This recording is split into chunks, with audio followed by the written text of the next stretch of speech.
উপর বাচস্পতি মিশ্রের সাংখ্য তত্ত্ব কৌমুদী রচিত হয়েছে। তো এই যে সাংখ্য তাহলে হলো না, প্রথম যিনি ছিলেন তিনি হলেন কপিল সূত্রকার, পরবর্তী ক্ষেত্রে ভাষ্যকার টিকাকার যারা ছিলেন দাসুরি পঞ্চশিক, তাদের কিন্তু গ্রন্থ পাওয়া যায় না, তাই তো? সেই মতো ডাইরেক্ট তারপর যারা এসেছেন তাদের গ্রন্থ পাওয়া যায় না। পাওয়া যায় কি সাংখ্য কারিকা, যেটা যে ঈশ্বর কৃষ্ণের, সেটা পাওয়া যায়। এবং তারপর কি, তারপর হচ্ছে ঈশ্বর কৃষ্ণের সাংখ্য কারিকার উপর যে বাচস্পতি মিশ্রের সাংখ্য তত্ত্ব কৌমুদী, যে এটা তোমার টিকা বলাই ভালো, টিকা। তো মূলত কি ব্যাখ্যা, তো সেই টিকা সেটা আমাদের এখন পাঠ্য।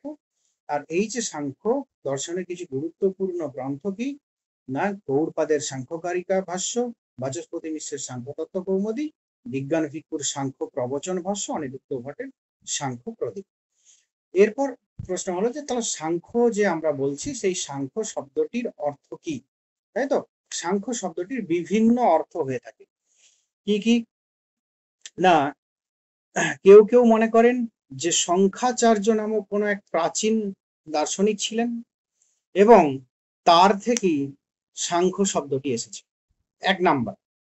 কেউ কেউ বলেন সংখ্যাচার্য নামক একজন দার্শনিক ছিলেন, প্রাচীন দার্শনিক, তার নাম থেকেই সাংখ্য কথাটি এসেছে। আবার কেউ কেউ মনে করেন যে সংখ্যা থেকেই সাংখ্য শব্দের উৎপত্তি, 1 2 3 4 যে সংখ্যা, সেই সংখ্যা থেকেই সাংখ্য শব্দের উৎপত্তি। কারণ এই দর্শনে সংখ্যা নিয়ে খেলা করা হয়েছে। প্রত্যেকটিতে দেখো 5টা করে তোমার ধরো প্রকৃতির অস্তিত্বের সপক্ষে যুক্তি 5টা, বহু পুরুষবাদের সপক্ষে যুক্তি 5টা, প্রত্যেকটা 5টা। আবার কি দেখো টোটাল যে তত্ত্ব সংখ্যা সেটাও কিন্তু 25টি, পঞ্চবিংশতি তত্ত্ব। তার জন্য এই সংখ্যার ব্যাপারটা এখানে খুব ইম্পর্টেন্ট, এই জন্য যে সংখ্যা থেকে সাংখ্য শব্দের উৎপত্তি কেউ কেউ মনে করে থাকেন। তো তৃতীয়ত আরেকটা মত আছে যে সাংখ্য শব্দটি সমক্ষা, দন্তেশ্ব ময় হসন্ত ক্ষয় জফলা আকার, সমক্ষা মানে, সমক্ষা মানে কি যথাযথ জ্ঞান বা বিবেক খ্যাতি। কেননা বিবেক খ্যাতির প্রসঙ্গ আছে সাংখ্য দর্শনে। তো সেই দিক দিয়ে অনেকে মনে করেন যে সমক্ষা থেকে এসেছে সাংখ্য দর্শন, দন্তেশ্ব ময় হসন্ত ক্ষয় জফলা আকার। তো এই তৃতীয় মতটি বেশি গ্রহণীয় বা গ্রহণযোগ্য, কেননা সাংখ্য দর্শনে বিবেক খ্যাতি কথা আছে। মানে আমরা আজকে পড়ব যে পুরুষ এবং প্রকৃতির যে বিবেক জ্ঞান, প্রকৃত যে জ্ঞান, সেটাকে বলা হচ্ছে বিবেক খ্যাতি। তো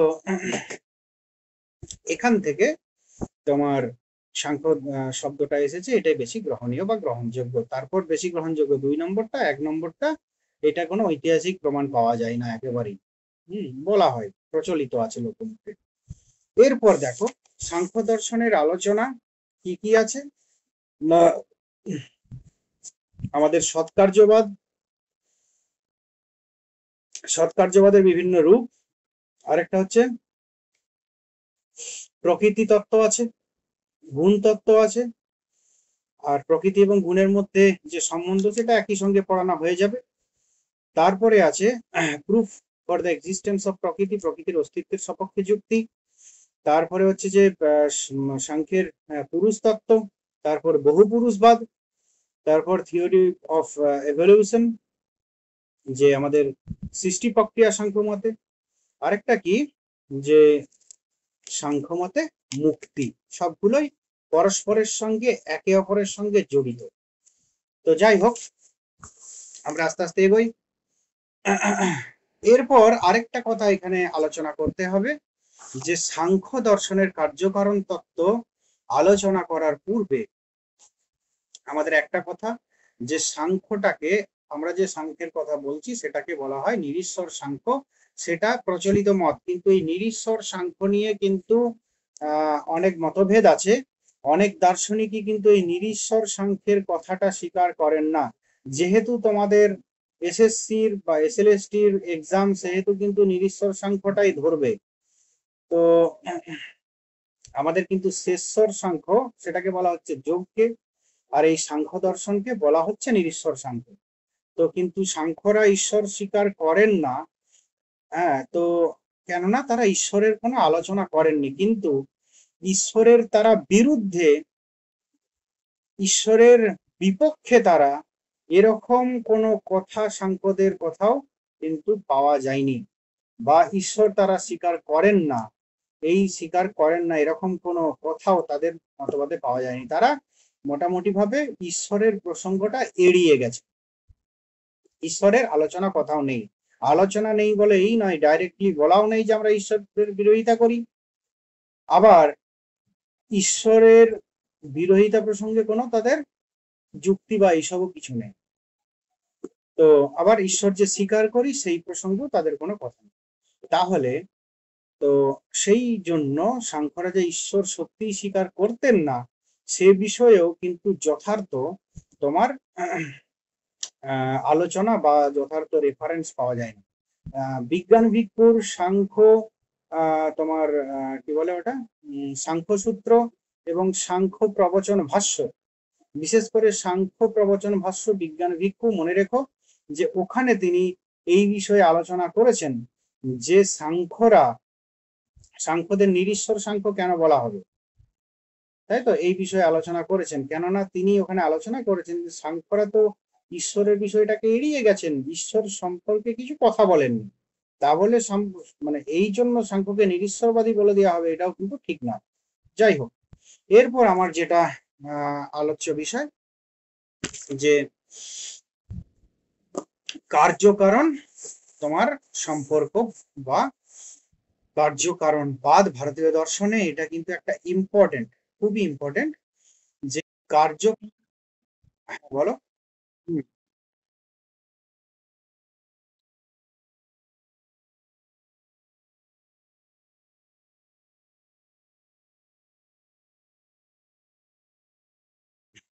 তোমাদের ওই যে বললাম যে এখানে একটা শব্দ হিসাবে যে নিরীশ্বর সাংখ্য কাকে বলা হয়, এসএসসি লেভেলটা হচ্ছে এরকম, ঠিক আছে।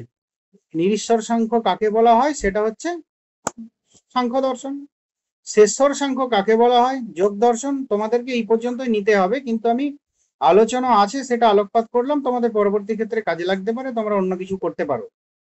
যখন নেট পড়া এগুলো বিশদে আলোচনা করা হয়, কিন্তু এখন তো সেই অবকাশ নেই, তার জন্য জাস্ট উল্লেখ করে করে যাচ্ছি বিষয়গুলো, এবং সেখানে তোমাদের যাতে আগ্রহ জন্মায়, তো সেই সবের জন্য আমি ওই জন্য প্রথমেই বলে দিলাম যে এসএলএসটির জন্য নিরীশ্বর সাংখ্য মানে সাংখ্য, আর শেষর সাংখ্য মানে যোগ, এইটুকুই যথেষ্ট। কার্যকারণ তত্ত্ব, এই কার্যকারণ তত্ত্ব প্রসঙ্গেও 4 ধরনের মতবাদ ভারতীয় দর্শনে আছে। দেখো, সৎ কার্যবাদ, অসৎ কার্যবাদ, সৎ কারণবাদ, অসৎ কারণবাদ। যদি আমরা এই কার্যকারণ সম্পর্ককে ঠিকঠাক ভাবে আমরা ভারতীয় দর্শনে আলোচনা চেষ্টা করি, তাহলে আমাদের এই মূলত 4টে, এর অনেক ভাগ উপবিভাগ আছে। তো মূলত ভারতীয় দর্শনের স্তম্ভ কার্যকারণবাদের 4টে। একটা হচ্ছে সৎকার্যবাদ, সেটাকে সাংখ্য। অসৎ কার্যবাদ, সেটা কারা, বলো, কেউ বলো। হ্যাঁ, আর হচ্ছে যে আরেকটা হচ্ছে সৎ কারণবাদ আর অসৎ কারণবাদ, বলতে পারবে কেউ?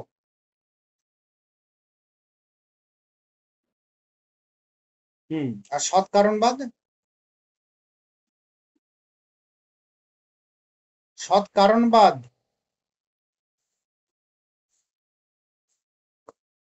বেদান্ত। দেখো, 4টে আমি ট্যালি করে আলোচনা করছি যে আমাদের তাহলে বৌদ্ধদের আলোচনাটা কি, অসৎ কারণবাদ। বেদান্তের আলোচনাটা কি, সৎ কারণবাদ। সাংখ্যর আলোচনাটা কি, সাংখ্য কার্যকারণ সম্পর্কিত আলোচনাকে কি কি বলা হয় না, সৎ কার্যবাদ। আর ন্যায় বৈশেষিকের কার্যকারণ সম্পর্কিত আলোচনাটাকে বলা হয় অসৎ কার্যবাদ। দেখো, 4টেকে আমি যদি ধরি যে সৎ কার্যবাদ, সাংখ্য মত, সাংখ্যদের মতটা হচ্ছে কি যে সৎ কার্যবাদী বক্তব্য। কেননা না কারণ কার্যটি উৎপন্নের পূর্বে সেটি কার্যটি মানে উৎপন্নের পূর্বে সেটি কি কারণে কি থাকে, সৎ থাকে, বা কারণে অব্যক্ত রূপে কার্যটি কারণের মধ্যে যদি অব্যক্ত অবস্থায় সুপ্ত অবস্থায় যদি না থাকতো তাহলে সেই কারণ থেকে সেই নির্দিষ্ট কার্য কখনোই ঘটতে পারতো না। এটা হচ্ছে সাংখ্যদের বক্তব্য, তাই তো। তো এই সাংখ্যীরা কি বলবেন, যে মূলত তাহলে এটাই, যে কার্যটি উৎপন্নের পূর্বে কারণে সৎ থাকে বা বিদ্যমান থাকে বা অব্যক্ত রূপে থাকে বা সুপ্ত রূপে থাকে, তাই তো। তাহলে কারণ থেকে কার্য উৎপন্ন হওয়া মানে কি, অব্যক্তের ব্যক্ত হওয়া, তাই তো। যেটা সুপ্ত রূপে ছিল সেটা ব্যক্ত বা প্রকাশিত হওয়া, তাই তো। তো সুপ্তের প্রকাশ ঘটা, এটা হচ্ছে সাংখ্যের বক্তব্য। তাদের এই মতটাকে বলা হচ্ছে সৎ কার্যবাদ, মানে কার্যটি কারণের মধ্যে সর্বদা সৎ রূপে বিদ্যমান। এরপর হচ্ছে ন্যায় বৈশেষিকরা বলবেন কি, এদের প্রধান প্রতিপক্ষ হচ্ছে ন্যায় বৈশেষিক। ন্যায় বৈশেষিক বলবে যে অসৎ কার্যবাদ, অসৎ কার্যবাদ সেটা কেমন, ঠিক সাংখ্যদের মতের উল্টোটা। সাংখ্যদের মতের উল্টোটা মানেটা কি না, কার্যটি উৎপাদনের পূর্বে, কার্য উৎপন্নের পূর্বে কারণের মধ্যে, সাংখ্যরা বলেছিল সৎ, কিন্তু ন্যায় বৈশেষিকরা বলবে কারণের মধ্যে সৎ বা সুপ্ত অবস্থায় থাকতে পারে না, কার্যটি একটি সম্পূর্ণ নতুন বিষয়বস্তু, নতুন বিষয়। এটা হচ্ছে নৈয়িকদের বক্তব্য। তো এই নিয়ে প্রচুর বাদ বিবাদ আছে, বাদানুবাদ আছে সাংখ্য এবং নৈয়িকদের মধ্যে। তো সেটা পরে আমরা আলোচনায় যাচ্ছি। আর দুটো বিষয় যেটা কার্যকারণ সম্পর্কে, যে সৎ কারণবাদ এবং অসৎ কারণবাদ। অসৎ কারণবাদ কোনটা, বৌদ্ধদের মত, তাই তো।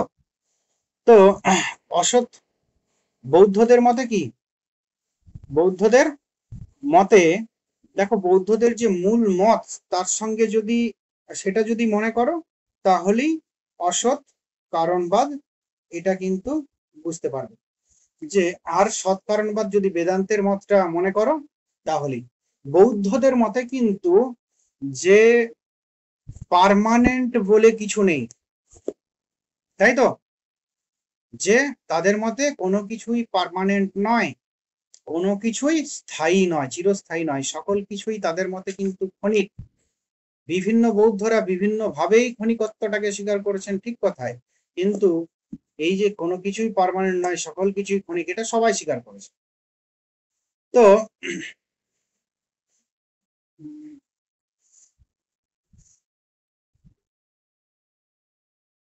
এক সেকেন্ড, কিছু পোড়া পোড়া গন্ধ বেরোচ্ছে দেখে আছি।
বলছিলাম আলোচনা কারণ, অসৎ অসৎ কারণবাদ, যে বৌদ্ধদের যে মূল মতবাদ থেকে আমরা অসৎবাদের কথা, আমরা মূল কথা বুঝতে পারবো। যে আমাদের কার্যবাদের ক্ষেত্রে কি ছিল, যে সৎ কার্যবাদ, অসৎ কার্যবাদ। কার্যটি যে উৎপত্তি হচ্ছে কারণ থেকে, সেই কারণে কার্যটি সৎ কি অসৎ, সেই দিক থেকে সৎ কার্যবাদ এবং অসৎ কার্যবাদ। এরপর কারণ, সৎ কারণবাদ এবং অসৎ কারণবাদটা কি, যে মূল যে কারণটা, যে মূল কারণ থেকে কার্যটি উৎপন্ন হচ্ছে, সেই মূল কারণটা সৎ নাকি মূল কারণটা অসৎ। এই বৌদ্ধরা অসৎ কারণবাদী, বৈদান্তিকরা তারা কি তোমার সৎ কারণবাদী। বৌদ্ধদের মতে পার্মানেন্ট বস্তু কিছু নেই, তাই তো। আবার বৌদ্ধদেরই কেউ কেউ আবার একেবারে লাস্ট পর্যায়ে চলে গেছে, যে অসৎ মানে তাদের মতে একেবারে চতুর্কোটি বিনির্মুক্ত শূন্য, তাই তো। কার মতে, যে নাগার্জুনের মতে, তাই তো। তো যে তার মতে চতুষ্কোটি বিনির্মুক্ত বলে শূন্য সকল কিছুই জগতের। কেন না, জগতের কোনো কিছুকে সৎ বলা যাবে না, অসৎ বলা যাবে না, সদসৎ বলা যাবে না, আবার সদসৎ সৎ বলা যাবে না। কেন না, জগতের সকল কিছুই ক্ষণিক, তাহলে কি করবো, অসৎ বলা যাবে না, কেন না কোনো একটা মুহূর্তে তো আমাদের সেটা প্রতিভাত হচ্ছে, তাহলে একেবারে অসৎ বলা যাবে না। আবার সদসৎ বলা যাবে না, একই সঙ্গে কোনো বস্তু সৎ হতে পারে না, আবার ভিন্ন অন্য কিছু সেটাও আমরা বলতে পারবো না। তাহলে চতুষ্কোটি কোনো কিছুকে ব্যাখ্যা করার যে ধরনের কোটি দিক হতে পারে, মানে দিক, তো সবগুলো কি দেখিয়েছে, কোনোভাবেই বস্তুকে ব্যাখ্যা করা যাচ্ছে না, তাই তিনি শূন্য বলেছেন। শূন্য মানে একেবারে ভয়ের নয়, ফাঁকা ভয়ের শূন্য, সেটা আর এই শূন্য কিন্তু আলাদা। তো যাই হোক, এই জন্য বৌদ্ধের যে কার্যবাদ হচ্ছে অসৎ কারণবাদ। কারণটা সেটা কি, সেটা কেমন, সেটাই আমরা নিই। এটা সৎ কারণবাদ, সব কিছুর মূল কারণ না, এক ব্রহ্ম, তাই তো। সকল কিছুই উপরে উঠে বলতে সবকিছুই ব্রহ্ম, ব্রহ্ম সকল কিছু, ব্রহ্ম অতিরিক্ত অপরিণামী একটাই ব্রহ্ম, তাহলে আমি অন্যদিকে ব্যাখ্যা করি, কারণ স্বরূপ তিনি সকল কিছু সৃষ্টি, তো সেই দিক দিয়ে যে মূলত তাহলে যে একমাত্র সদ্বস্তু, তাই তো, যে সেটা হচ্ছে ব্রহ্ম, তাই তো। কারণ যেটা, সেটা অবশ্যই সদ্বস্তু, কার্য ব্রহ্ম, কারণও ব্রহ্ম, সবই ব্রহ্ম। কিন্তু সেখান থেকে এটা ড্র তো করবে না কারণটা অসৎ, কারণ অবশ্যই সৎই। তার জন্য অদ্বৈত বেদান্তের মতটা হচ্ছে কি না, সৎ কারণ। যাই হোক, যে সৎ কার্যবাদ এবং অসৎ কার্যবাদ, যে সৎ কার্যবাদ তাদের কার্যটি উৎপত্তি হবে যদি কারণের সৎ না থাকে, তাহলে কোনোভাবেই সেই নির্দিষ্ট কার্য থেকে নির্দিষ্ট কারণে কোনো একটা পার্টিকুলার কার্য হতে পারতো না। কিন্তু ন্যায় বৈশিষ্ট্যটা বলেন যে না, এরকমটা হতে পারে না। বীজ এবং যে অঙ্কুর, তার মধ্যে পার্থক্য আছে। অঙ্কুরটা বীজ মানে সম্পূর্ণ নতুন বিষয়, নতুন কিছু, তাই তো। তো তখন সাংখ্যরা বলবেন যে এই যে অঙ্কুরটা বীজের মধ্যে সুপ্ত অবস্থায় নিহিত না থাকতো, তাহলে সুপ্ত অবস্থায় নিহিত না থাকতো, তাহলে কখনোই হতে পারত। এরপর আবার সাংখ্যদের বললেন, তো আরো সাংখ্যদের যুক্তি না, বলছেন যে মাঝে ন্যায়দের যুক্তি আছে, যে বলছে যে না, এটা তো বীজ, পার্টিকুলার বীজ আর ওই অঙ্কুর দুটোতে পার্থক্য আছে কি নেই, আছে তো। তো তাহলে সেই অঙ্কুরটা ওই বীজের মধ্যেই ছিল, এটা কি করে বলা যাবে, তাই তো। নতুন, তার জন্য এটাকে আরম্ভ বলা হয়। তো আরেক বিষয়, যে সম্পদের একটা কথা গ্রহণীয়, যদি সূক্ষ্ম অবস্থায় যদি নাই থাকে, তাহলে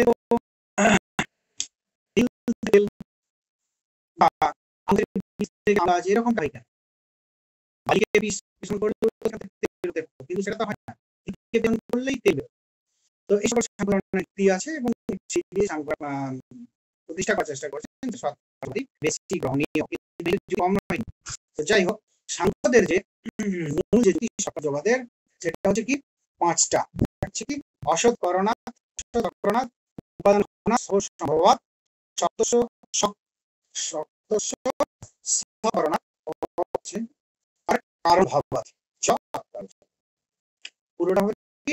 অসৎ করণাৎ, উপাদান গ্রহণাৎ, সর্বসম্ভবাৎ, সক্ষ করণাৎ, কারণ ভাবাৎ, তারপরে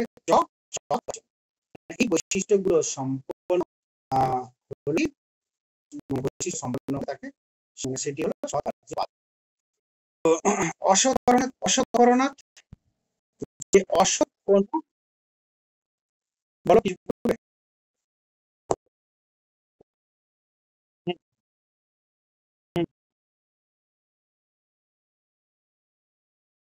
ও না না না, ওটা হচ্ছে সকল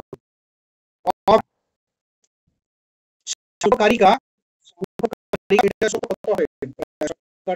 একেবারে হবে 8 কারিকা হবে।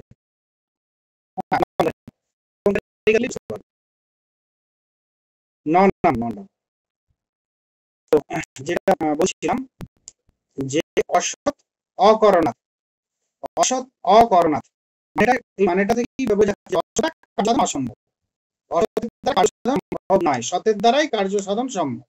প্রথম আজকেও কি অবস্থা?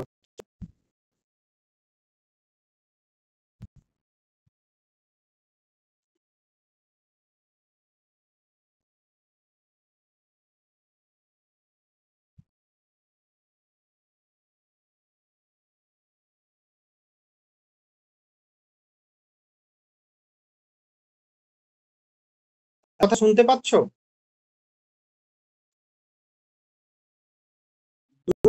আমি ভিডিও অন করছি, কালকে যেমন প্রথমে সেরকম ভিডিওটা নিচ্ছেন।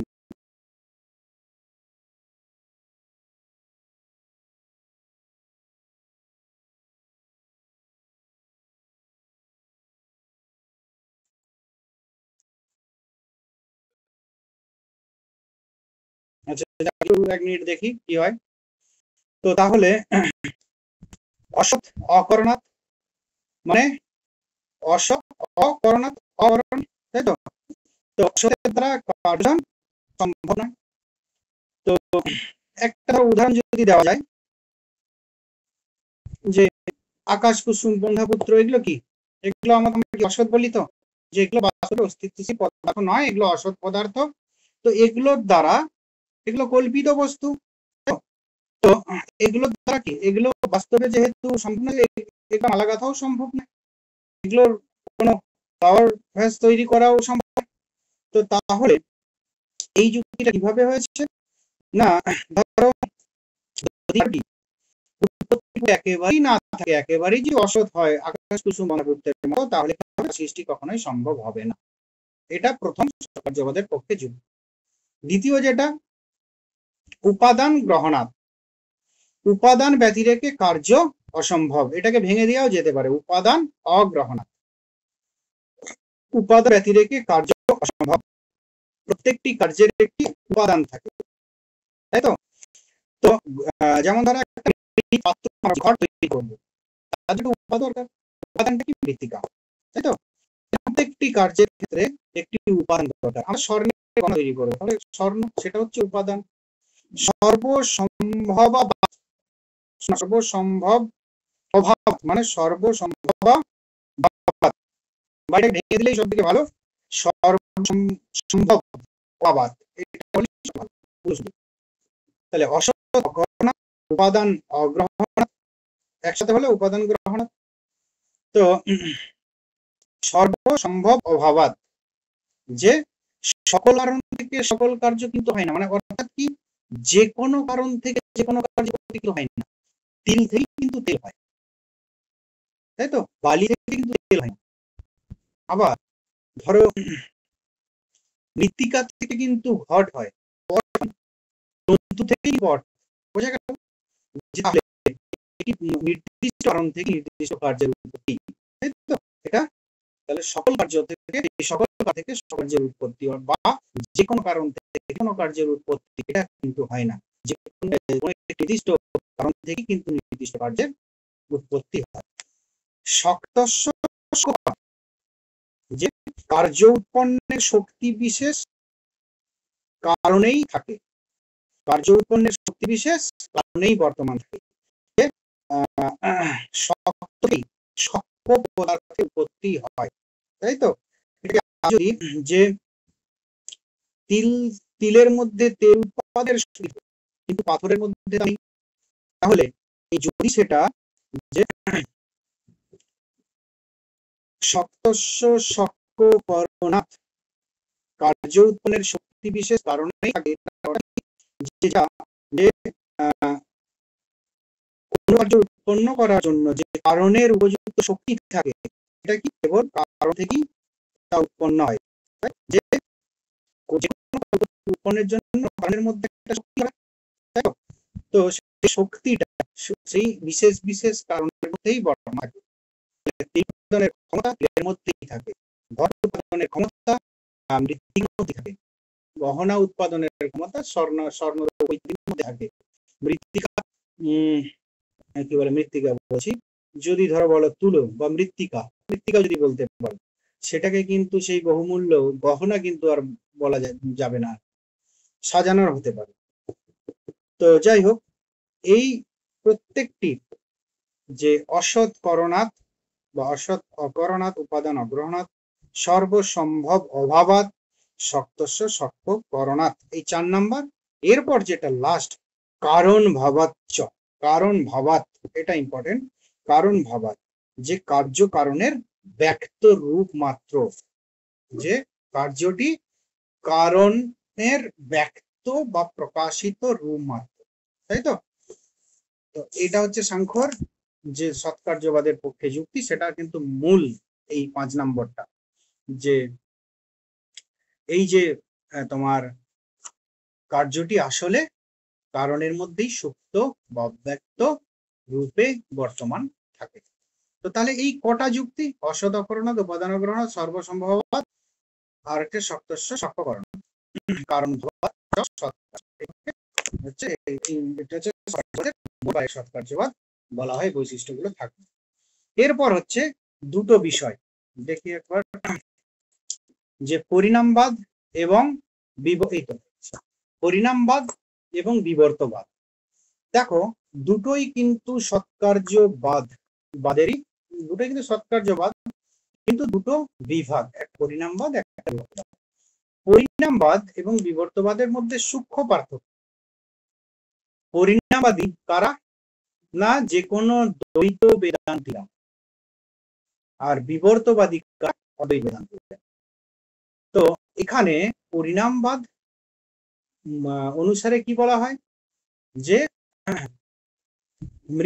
ঘট হলো কি মৃত্তিকার পরিণাম, ঘট কিন্তু মৃত্তিকা ভিন্ন নয়, সৎকার্যবাদের কথাই বলা হচ্ছে, কিন্তু ঘট আর মৃত্তিকার মধ্যে কিছু তো পার্থক্য থাকবে কার্য এবং কারণ রূপে। তো এই যে ঘট বা সরা বা প্রদীপ, মাটির প্রদীপ ইত্যাদি যেগুলো তৈরি করা হচ্ছে, সেগুলো কি মৃত্তিকারই ভিন্ন ভিন্ন পরিণাম মাত্র। সোনার গহনা, বিভিন্ন সোনার গহনা এবং সোনা, তো সেই সোনার পরিণাম হচ্ছে কি না, এই ভিন্ন ভিন্ন সোনা নির্মিত বিভিন্ন গহনা। এটা হচ্ছে পরিণামবাদের মূল বক্তব্য, তাই তো? তো রামানুজাচার্য যেটি কিন্তু এই বিবর্তবাদের সমর্থন ছিলেন না, তিনি কিন্তু পরিণামবাদের সমর্থন। এখানে একটা যে শঙ্করাচার্য পদ্ধতিমান জগৎকে কি বলেছেন, জগৎকে বলেছেন মিথ্যা জগৎ। মিথ্যা জগৎ মানে কি? মিথ্যা মানে এখানে কিন্তু সেই ভয়েড বা শূন্য নয়, বন্ধাপুত্র মিথ্যা নয়। অদ্বৈত বেদান্তে মিথ্যা মানে বুঝতে হবে সদস্যতা অনির্বাচন জগৎ। তো এই সদস্য নির্বাচন জগৎ কিন্তু রামানুজাচার্য স্বীকার করেননি। তিনি সেই জন্য যে মায়ার, শঙ্করাচার্যের যে মায়া সম্পর্কিত তত্ত্ব, জগৎ যে জগতের তত্ত্ব, শঙ্করাচার্য মায়া তত্ত্ব দিয়ে, সেই মায়া তত্ত্বকে 7টা যুক্তি নিয়ে দিয়েছেন। সত্য না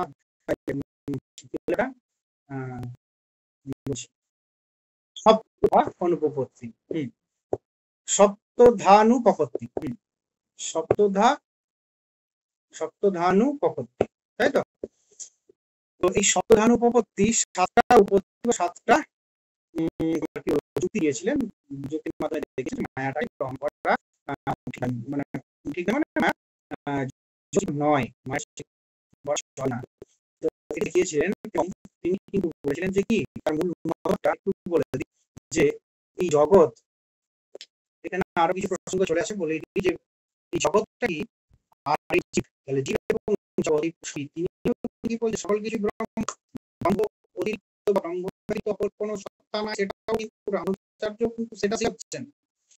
হ্যাঁ, কিন্তু তথাপি তিনি ব্রহ্মের মধ্যে এক প্রকার ভেদ সৃষ্টি করে ফেলছেন, সেই ভেদটা কি সর্বভেদ, তাই তো? যে কেন শঙ্করাচার্যের কি ব্রহ্ম তীব্র ভেদ শূন্য, সজাতীয় ভেদ শূন্য, কেননা ব্রহ্মের সজাতীয় অপর কোনো বস্তু নেই, তাই তো? তো বিজাতীয় ভেদ শূন্য, যে ব্রহ্মের বিজাতীয় অর্থাৎ ব্রহ্মের থেকে শক্তিশালী বা ব্রহ্মের থেকে মানে বেশি শক্তিশালী বা কম শক্তিশালী কোনো কিছুই নেই, তার জন্য বিজাতীয় ভেদ শূন্য। আর কি স্বগত ভেদ, মানে স্বগত ভেদ মানে কি নিজের কোনো একটি ব্যক্তি বস্তু যাই হোক পদার্থের অন্তর্গত বিভিন্ন অংশের মধ্যে যে ভেদ সেটাকে স্বগত ভেদ বলা হয়। তো সেই স্বগত ভেদও কিন্তু শঙ্করাচার্যের মতে মানে ব্রহ্মের মধ্যে নেই, তখন ব্রহ্মের কোনো পার্ট বা অংশ নেই। কিন্তু রামানুজাচার্য এই স্বগত ভেদটাকে স্বীকার করেন। তিনি সজাতীয় এবং বিজাতীয় স্বীকার করেন না, তিনিও বলেন একই কথা, যে ব্রহ্মই এক অদ্বিতীয় এবং ব্রহ্মের থেকে কম শক্তিশালী বেশি শক্তিশালী কোনো কিছুই নেই। তো সেই দিক থেকে শঙ্করাচার্যের সঙ্গে তিনি একমত, কিন্তু একটা জায়গায় তিনি শঙ্করাচার্যের থেকে পৃথক, সেটা হচ্ছে কি না, সেটা হচ্ছে স্বগত ভেদে। তিনি বলছেন যে ব্রহ্মের মধ্যে স্বগত ভেদ বর্তমান। কেন স্বগত ভেদ বর্তমান ব্রহ্মের মধ্যে? না, ব্রহ্মের দুটি অংশ, একটা কি, একটা হচ্ছে যে তোমার কি বলে দুটো পার্ট, একটা চিত আর একটা অচিত, দুটো অংশ। চিত অংশ থেকে কিসের সৃষ্টি? না জীব জগতের, আর অচিত অংশের থেকে জড় জগতের। কি হচ্ছে জানি না, যাই হোক রেকর্ডিংটা অফ হয়নি আজকে, খুব ভালো। চিত অংশের সঙ্গে চিত অংশের থেকে ব্রহ্মের চিত অংশের থেকে জীব জগতের উৎপত্তি এবং অচিত অংশের থেকে জড় জগতের উৎপত্তি। তাহলে আমি যদি ব্রহ্মকে যদি ভাগ করে আমি দুটো পার্ট ধরি, একটা চিত একটা অচিত, চিত থেকে জীব জগৎ, অচিত থেকে জড় জগৎ, তাহলে এই চিত থেকে জীব জগৎ, অচিত থেকে জড় জগৎ, তাহলে জীব জগৎ বলি বা জড় জগৎ বলি, বা আমি জগৎটাকে ছেড়ে দিলাম, জীব বলি বা জগৎ বলি। কারণ জীব জগৎ জড় জগৎ এই কথাটাতে অনেকের হতে পারে যে জীব থেকে জীবের সৃষ্টি, আর হচ্ছে সকল জীবের, আর অচিত থেকে সকল এই বিশাল জগতের সৃষ্টি। তাহলে চিত আর অচিত ব্রহ্মের দুটি পার্ট, এই চিত অচিত নিয়েই ব্রহ্ম, তাহলে এই জগৎ সংসার পুরোটাই কিন্তু ব্রহ্ম। তাহলে সেই দিক থেকেও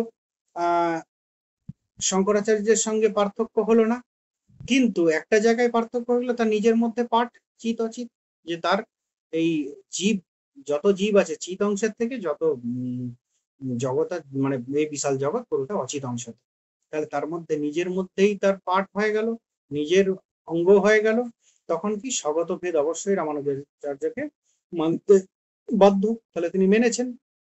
এরপর যেটা আমাদের এই প্রসঙ্গে যে পরিণামবাদ, যে এখানে কি বলেন যে জগৎ ব্রহ্মের বিবর্ত, শঙ্করাচার্য বলছেন, কিন্তু রামানুজাচার্য বলছেন কি জগৎ ব্রহ্মের পরিণাম। কেন বলছেন তার দেখো, কেননা তিনি ডাইরেক্টলি বলছেন ব্রহ্মের দুটি পার্ট এবং একটি পার্ট থেকে জীব, একটি পার্ট থেকে জগৎ, তাহলে অবশ্যই তাকে এটা মানতেই হবে যে সেই ব্রহ্মেরই পরিণাম হচ্ছে পরিণাম হচ্ছে এই জগৎ। তো তিনি যে এই জগৎটা যেমন হবে যেমন পরিণাম করাদি, ঠিক একইভাবে এই জীব জগৎ এটা হচ্ছে কি না, এটা এই ব্রহ্মেরই পরিণাম মাত্র, তার জন্য রামানুজাচার্য পরিণামবাদী। এবং শুধু রামানুজাচার্য নয়, বেশিরভাগ মানে দ্বৈত বেদান্তি, দ্বৈত বেদান্তি মানে কি, বা ভেদবাদী বেদান্তি মানে কি, বেদান্তটাকে আমরা বেদান্তের বিভিন্ন সম্প্রদায়কে বিভিন্নভাবে ভাগ করি, অদ্বৈত, দ্বৈত, দ্বৈতাদ্বৈত, বিশিষ্টাদ্বৈত, শুদ্ধাদ্বৈত, তাই তো, অচিন্ত্য ভেদাভেদ। কিন্তু মূলত বেদান্তের দুটি ভাগ, একটি হচ্ছে অদ্বৈত, একটি দ্বৈত, বা একটি অভেদবাদী, একটি ভেদবাদী, একটি কর্মবাদী, একটি জ্ঞানবাদী। জ্ঞানবাদী কারা? অদ্বৈত। কর্মবাদী কারা? দ্বৈত। এরপর ওর মধ্যে জ্ঞান কর্ম সমুচ্চয় আছে, সবই আছে, মূল ভাগ এটা। আরেকটা কি, একজন আছে জ্ঞানবাদী, একজন হচ্ছে তোমার কর্মবাদী। যেটা বলছি তার মধ্যে অনেকে কর্ম, ভক্তি, ভক্তিটাও ইম্পর্টেন্ট, ভক্তিটা চলে আসছে। আরেকটা ভাগ হচ্ছে যে কি বললাম, যে এক আর বহু, দ্বৈত আর অদ্বৈত। অদ্বৈতবাদী একমাত্র শঙ্করাচার্যের যে সম্প্রদায়, আর দ্বৈতবাদী শঙ্করাচার্য ভিন্ন সকল কিছুই, বা ভেদবাদী, অভেদবাদী। অভেদবাদী শুধু অদ্বৈত, আর ভেদবাদী মানে শঙ্করাচার্য ভিন্ন সকল কিছু। বোঝা গেল যে তাহলে রামানুজাচার্য কেন পরিণামবাদী, বা কেন তিনি মানছেন, আর শঙ্করাচার্য বিবর্তবাদী। এরপর শঙ্করাচার্যের প্রসঙ্গটা আরেকটু বলি। তো শঙ্করাচার্য তিনি কিন্তু পরিণামবাদকে সমর্থন করেন না। কেন? তিনি বলেন যে এই জগৎ সংসার হলো মিথ্যা মায়া মাত্র, তাই তো। এটা সদসৎ ভ্যাম অনির্বচনীয়, যে এটাকে সৎ বলাও যায় না, অসৎ বলাও যায় না, সদসৎ বলা যায় না। তো সেই জন্য অনির্বচনীয় এই জগৎ, এটা মিথ্যা মায়া প্রসূত। তো এটা অবশ্যই পরিণাম নয়, এটা হচ্ছে কি ব্রহ্মের বিবর্ত মাত্র। তো এই জন্য শঙ্করাচার্য হচ্ছে বিবর্তবাদী, কিন্তু তিনিও সৎ কার্যবাদী, যে সকল কিছুই সেই একই বস্তুর মধ্যে, সৎ বস্তুর মধ্যে অব্যক্ত রূপে মানে থাকে বা ছিল। হ্যাঁ, আবার তোমার কি বলবো, সকল কিছুর মূলে সেই এক বস্তু, এক সৎস্বরূপ বস্তু ব্রহ্ম, সেটা স্বীকার করেছেন, তাহলে তিনি সৎকার্যবাদী। তথাপি তিনি কিন্তু বিবর্তবাদী, পরিণামবাদী নন। তিনি কিন্তু এই মৃত্তিকা ঘট, এই কনসেপ্টে তিনি বিশ্বাসী নন। তিনি কিন্তু বলছেন কি, যে রজ্জুতে সর্পভ্রমের মতো, যে অল্প অন্ধকারে আমরা যখন যাই, তখন অনেকেই আমরা কোনো কোনো দড়িকে আমরা সাপ বলে ভয় আমাদের হয়, এরকম আমাদের ভান হয়। তো এই যে এটা কিন্তু অতি ক্ষণিক, যখন আমাদের ওই ভান কেটে যায়, যখন আমরা টর্চ নিয়ে দেখি, তখন কিন্তু কি থাকে, তখন কিন্তু সেখানে আর কোনো সর্প উপস্থিত থাকে না, দেখা যায় রজ্জু। তো তিনি এই কনসেপ্টে বিশ্বাসী। ঠিক যেমন সর্প হলো কি, সর্প ছিল কি রজ্জুর বিবর্ত, ঠিক একই ভাবে এই জগৎটা হলো ব্রহ্মের বিবর্ত, তাই তো। তো আমাদের যখন ব্রহ্মজ্ঞান হবে, তখন এই বিবর্ত দূরীভূত হবে, তখন আমাদের প্রকৃত ঠিক একই হবে। রজ্জু সর্প ভ্রমের ক্ষেত্রে যখন টর্চ মেরে দেখা হলো, তখন কি দেখা গেল যে সেটা রজ্জু নয়, এই সরি সেটা সর্প নয়, সেটা রজ্জু। তো ঠিক একই ভাবে, তো শঙ্করাচার্য সেই জন্য এই মতটাকে, এই সৎকার্যবাদ সম্পর্কে তার মতকে বলা হচ্ছে কি, যে মানে তিনি বিবর্তবাদী মত দিয়েছেন, বা বিবর্তবাদী ব্যাখ্যা করেছেন। তো তাহলে সৎকার্যবাদের দুটো যে তোমার প্রকার, সেটাও কিন্তু হয়ে গেল। এরপর আমাদের যেটা আছে সেটা হচ্ছে কি প্রকৃতি। তো দেখো,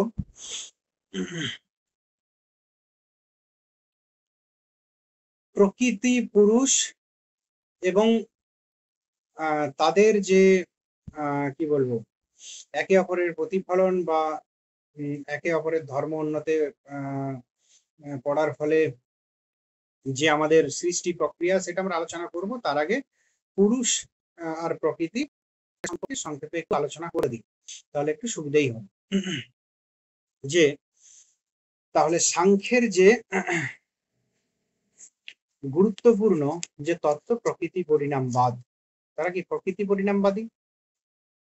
রামানুজাচার্য ব্রহ্ম পরিণামবাদী, শঙ্করাচার্য ব্রহ্ম বিবর্তবাদী, তাই তো। তাহলে সাংখ্যীরা কি, প্রকৃতি পরিণামবাদী। তো এই প্রকৃতি পরিণামবাদী তাদেরকে বলা হচ্ছে। তাহলে প্রকৃতিটা কি তাদের মতে? না, প্রকৃতি যেটা হচ্ছে তাদের সৃষ্টির একেবারে আদি বলা যায়, যাকে তাই তো। তো এই যে প্রকৃতি তাহলে প্রকৃষ্ট অর্থে কি বলা হয়ে থাকে, না আক্ষরিক অর্থে, না সাংখ্য চিন্তকরা কি বলেন, না অতীন্দ্রিয় অপ্রত্যক্ষ গ্রাহ্য মূল উপাদানের অস্তিত্ব স্বরূপতা স্বীকার করেছেন কিসের, না প্রকৃতির, না যেটা কি, যেটা অতীন্দ্রিয়, যেটা অপ্রত্যক্ষ গ্রাহ্য, যেটা মূল উপাদান, যেটাকে মূলা প্রকৃতি বলা হয়, কেননা তিনি সকল কিছুর মূল, তাই তো। তো এটাকে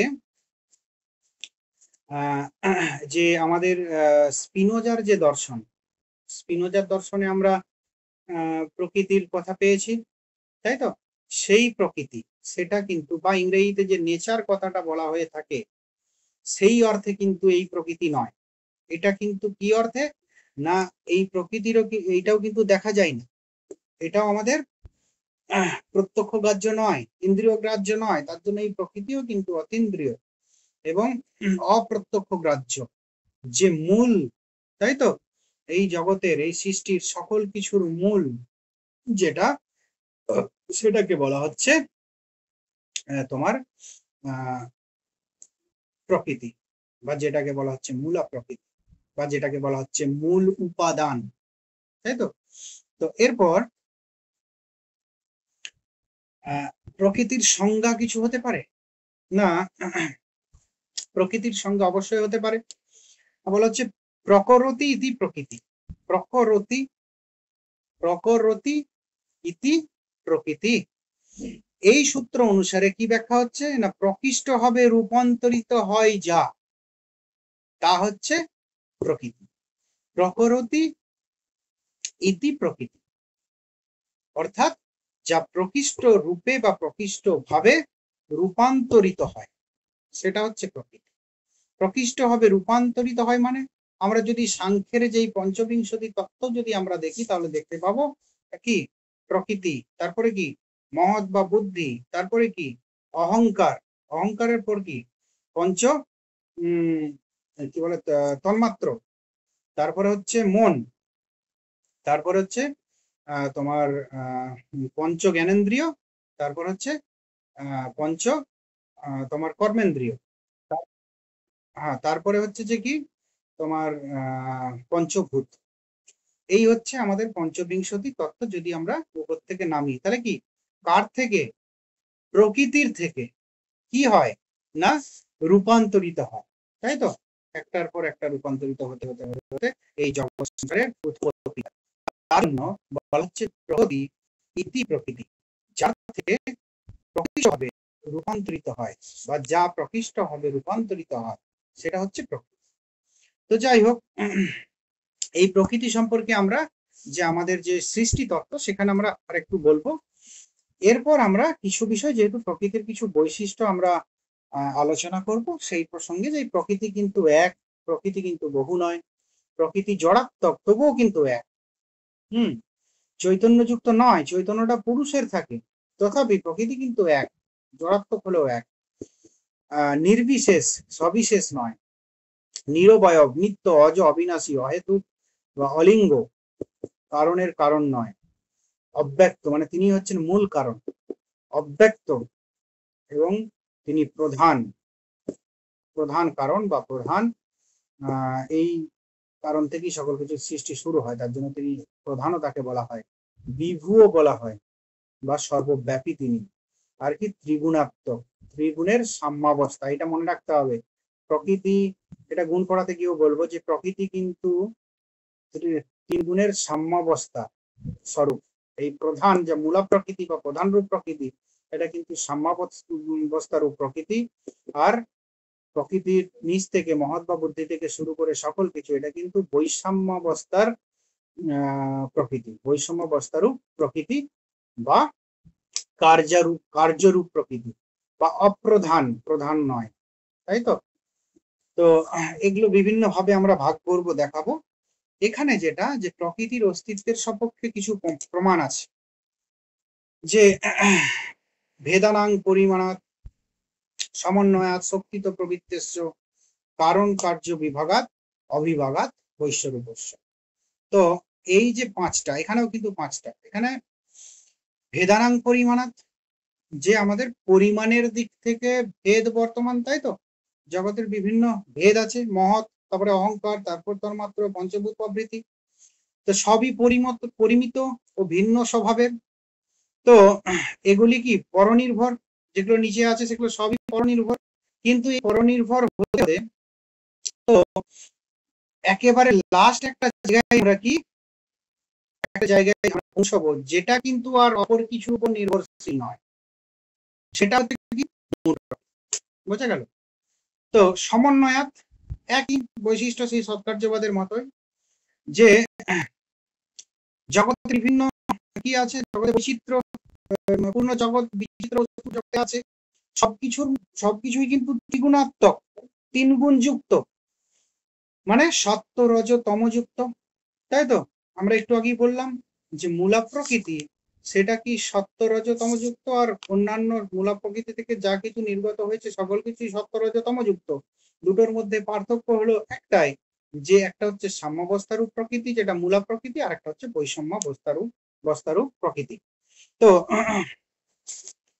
এই যে সমন্বয়তে তাহলে কি বলা হচ্ছে, যে সবকিছুর মধ্যেই তিন গুণ বৈশিষ্ট্য, সব দিক থেকেই ঠিক আছে, কিন্তু এই এই তিনগুণ বৈশিষ্ট্য মানে তিনগুণ বিশিষ্ট বা ত্রিগুণাত্মক যে বিষয়গুলো সেগুলো কিন্তু পরতন্ত্র বা অপর কোনো কিছুর উপর নির্ভরশীল, তাই তো। তো এই যে পরনির্ভর বস্তুগুলো, এটা কি, এটা অন্য কোনো উপর নির্ভরশীল, সেই নির্ভরশীল যার মানে সঙ্গে নির্ভর, মানে যার উপর নির্ভর করে এটা অস্তিত্ব, সেটা কি না, সেটা হচ্ছে মূলা প্রকৃতি, সেটাও ত্রিগুণাত্মক, কিন্তু পার্থক্য কি, পার্থক্য হচ্ছে সেটা ত্রিগুণাত্মক হলো সাম্যাবস্থা। সেখানে সাম্যাবস্থা বৈষম্যাবস্থাটা বলে দিই তাহলে সুবিধাই হয়, যে দেখো সত্য রজ তম তিনটে গুণ, সাম্যাবস্থাতেও কিন্তু পরিবর্তন হয়, কিন্তু সত্য সত্যতেই পরিণত হয়, রজ রজতেই পরিণত হয়, তম তমতেই। এই যে পরিবর্তনটা সত্য সত্যে, রজ রজে, তম তমে, তার জন্য পরিবর্তনটা বোঝা যায় না। এই যে এটা হচ্ছে সাম্যাবস্থারূপ প্রকৃতির যে গুণ, তার মধ্যেও তিনটে গুণ আছে, তিনিও ত্রিগুণাত্মক, তার মধ্যে সাম্যাবস্থারূপ ত্রিগুণ বর্তমান। তা ভিন্ন জগতের সকল কিছুই, জগতের তো বটে, জগতের যেগুলো সূক্ষ্ম বিষয়, তো সেগুলোতেও কিন্তু এই ত্রিগুণ বর্তমান ত্রিগুণাত্মক, কিন্তু সেটা বৈষম্যাবস্থার রূপ ত্রিগুণ। কেন না, এখানে কি হয়, সত্য রজ তমে তমসতে, এইভাবে পরিবর্তনটা হয়, মানে সত্য সত্যে, রজ রজে, তম তমে, এইভাবে হয়নি, সত্য রজে, রজ তমে, তম সত্যে, এইভাবে তোমার পরিবর্তনটা হয়ে থাকে। এই জন্য এটাকে বলা হচ্ছে বৈষম্য অবস্থা, মানে একটা হচ্ছে বৈষম্য, তাই তো সত্য এবং রজ এক নয়, রজ এবং তম এক নয়, তম এবং সত্য এক নয়, তার জন্য এটাকে বলা হচ্ছে বৈষম্য অবস্থার পরিবর্তন। তো যাই হোক, তাহলে ভেদানাং পরিমাণাৎ, পরিমাণের মধ্যে ভেদ আছে, কিন্তু একেবারে অন্তিম পর্যায়ে যেটা পরম অবিভক্ত স্বতন্ত্র, যেটা মূল কারণ সেইগুলোর, সেটা কি, সেটা হচ্ছে মূল প্রকৃতি। সমন্বয়, এই ত্রিগুণাত্মক জগৎ, দুঃখ সুখ বিষাদুক্ত, তাই তো। তো এই জগৎ যেখানে সমন্বিত হয় সেটা কি মূলা প্রকৃতি। শক্তি তো প্রবৃত্তি, শক্তি তো প্রবৃত্তি, তো শক্তি বশত প্রবৃত্তি, তাই তো।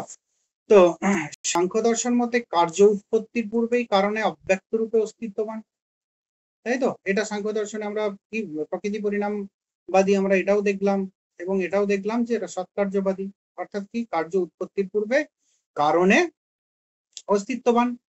তো তাহলে আমাদের যে কার্যকারণ, এই যে পরম্পরা আমরা যে নামছি আমাদের পঞ্চবিংশতি তত্ত্বের, তাই তো। তো তার একেবারে যে যে মূল কারণ, তাই তো। তো যেটাতে কি না, যখন আমাদের ধ্বংসকালে যেটাতে সমন্বিত হয়, তাই তো, যেটাতে আমাদের কি বলবো, মিলিত হয় সেটা হচ্ছে কি মূল প্রকৃতি। শক্তিবশত প্রবৃত্তি, শক্তি তো প্রবৃত্তেশ্চ, কি কার্য উৎপত্তির পূর্বে কি কারণে অব্যক্ত ভাবে অস্তিত্ববান। তাহলে সেই মূল কারণ কি? সেই মূল কারণ হচ্ছে প্রকৃতি, তাই তো? তো আমরা যখন প্রকৃতি থেকে, মূল কারণ প্রকৃতি, তাহলে কার্য উৎপত্তি হয়ে যাচ্ছে। আবার যদি যে কার্যটা সেটা যদি পিছন দিকে পিছিয়ে যায় ধ্বংসের সময়, তাহলে কোথায় যাবে? সেই প্রকৃতিতে গিয়ে পৌঁছাবে। প্রকৃতির থেকে আর কিছু হবে না, ওটাই প্রলয় অবস্থায়। কারণ কার্য বিভাগ, এই যে প্রকৃতি এর মধ্যে কারণ বিভাগ আছে। মূল সেটা কারণ প্রকৃতি থেকে তোমার শুরু সবগুলো একদম মহাভূত পর্যন্ত। তো এই কিন্তু এই কার্যরূপ এবং রূপের মধ্যে পার্থক্য বর্তমান। এই কার্যরূপ প্রকৃতি এটা কিন্তু প্রধান বিভাগ, যে এই সকল কিছু যদি আমরা অবিভাগ করি, বিভাগ নাই, তাহলে কি থাকবে না মূলা প্রকৃতি। এটা হচ্ছে প্রকৃতি অস্তিত্ব প্রমাণে পাঁচটা যুক্তি: বেদানা পরিমাণ সমন্বয় শক্তিত প্রবৃত্তেশ্চ বিভাগাৎ আর অবিভাগাৎ বৈশ্য। এরপর যা আমাদের আলোচনা যে কি হচ্ছে জানি না, যে গুণ দেখো তিনটে গুণের কথা বললাম, সেই বিষয়ে আরেকটু বিষয় আমরা আলোচনা করব। যে তিনটি গুণ, তাহলে সত্যগুণ, রজগুণ, আরেকটা কি তমগুণ। তো তাহলে সত্যগুণ কেমন, রজগুণ কেমন, তমগুণ কেমন? তো ঈশ্বর কৃষ্ণ তার সাংখ্যকারিকায় যে কি বলে এই প্রসঙ্গে একটি কথা বলেছেন, সেটা বলছেন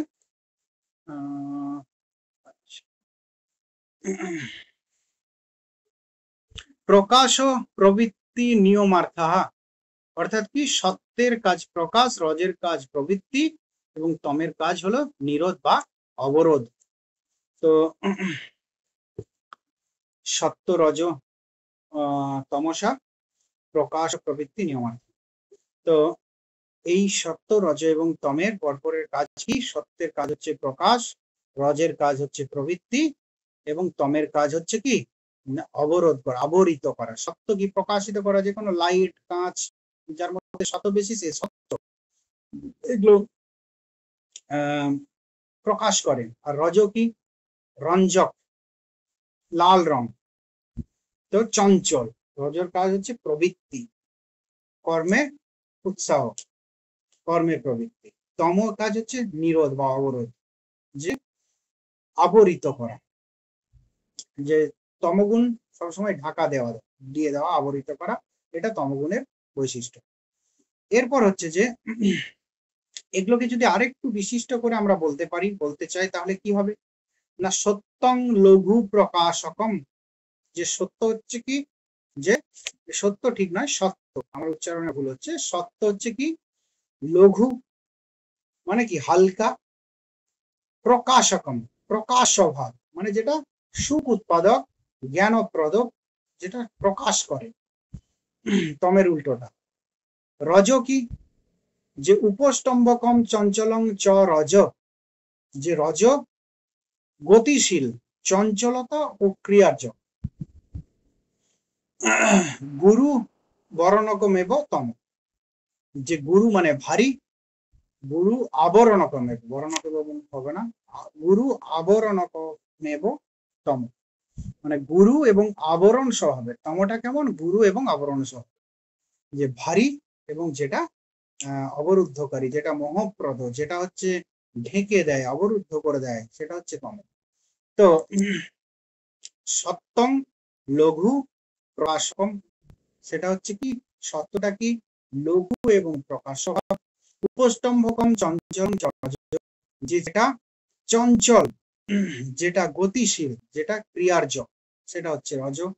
আর গুরু আবরণকমেব তম, যেটা গুরু এবং আবরণ স্বভাব, সেটা হচ্ছে তম। তো এটাকে আরেকটা সুন্দর উদাহরণের সাহায্যে ঈশ্বর কৃষ্ণ সাংখ্যকারিকায় বলেছেন যে প্রদীপ বচ্চ অর্থাৎ বৃত্তি।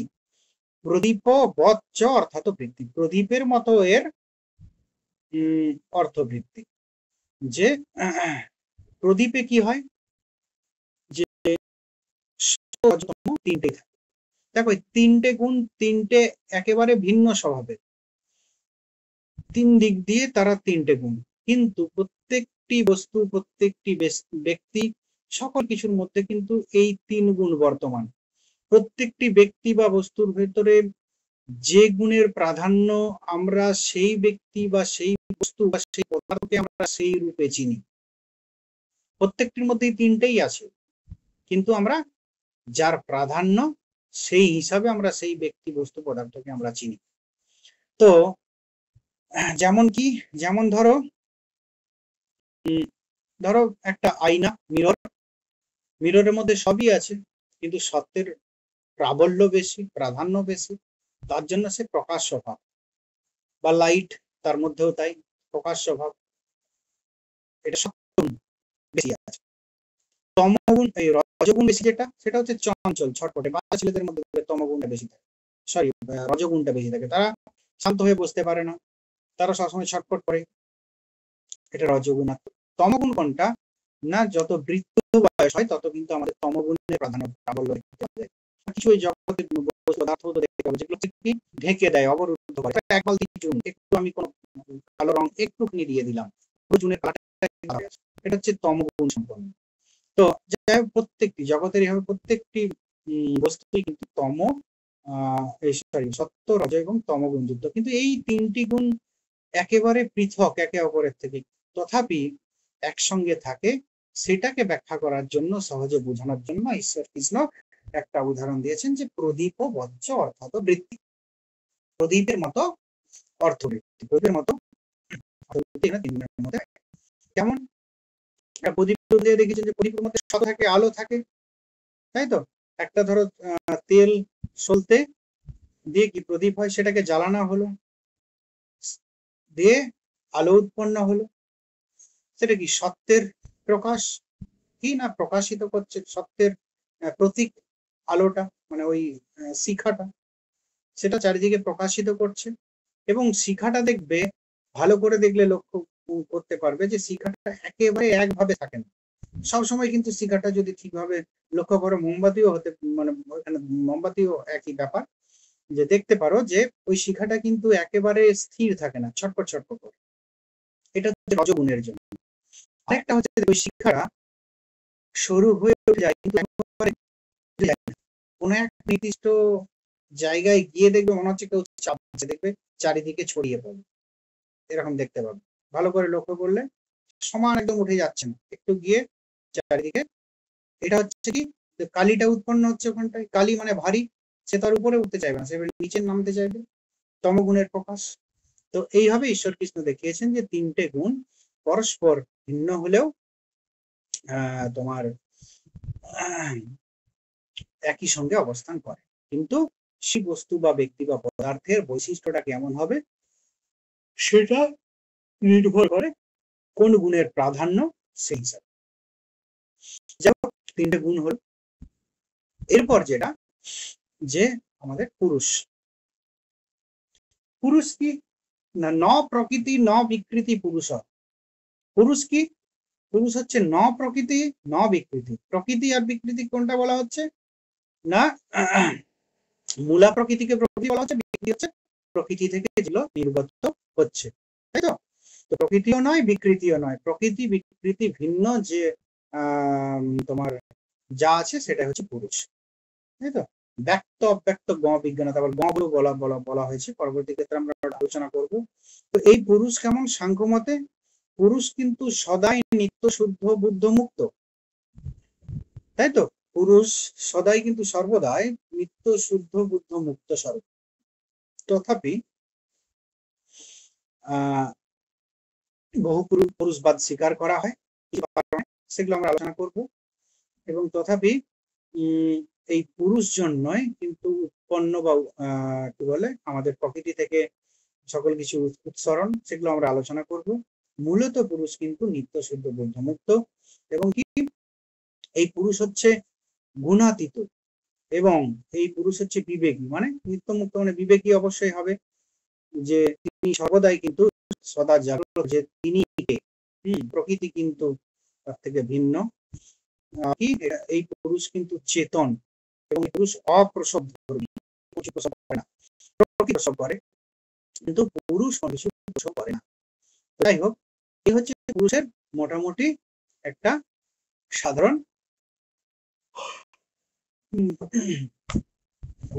ওভারঅল আলোচনা।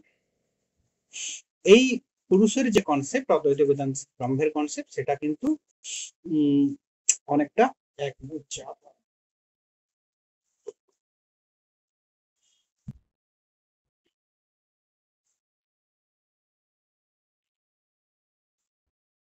এই পুরুষের যে কনসেপ্ট, এর সঙ্গে অদ্বৈতীদের ব্রহ্মের যে কনসেপ্ট তার সঙ্গে মিল আছে, কেননা তারাও বলছে কি যে মূল নির্গুণ ব্রহ্ম সেটা কিন্তু এক অদ্বিতীয় সত্যম তো অনেকে আবার এই সঙ্গে মায়ার সম্পর্ক এবং পুরুষের সঙ্গে তোমার ব্রহ্মের সম্পর্ক স্থাপন করার চেষ্টা করেছেন। তো যাই হোক, এই বিষয় চৈতন্য স্বরূপ বললাম, আর এটা কিন্তু স্বপ্রকাশ, না, স্বপ্রকাশ নিজে নিজে প্রকাশিত হয় এবং যে সকল কিছু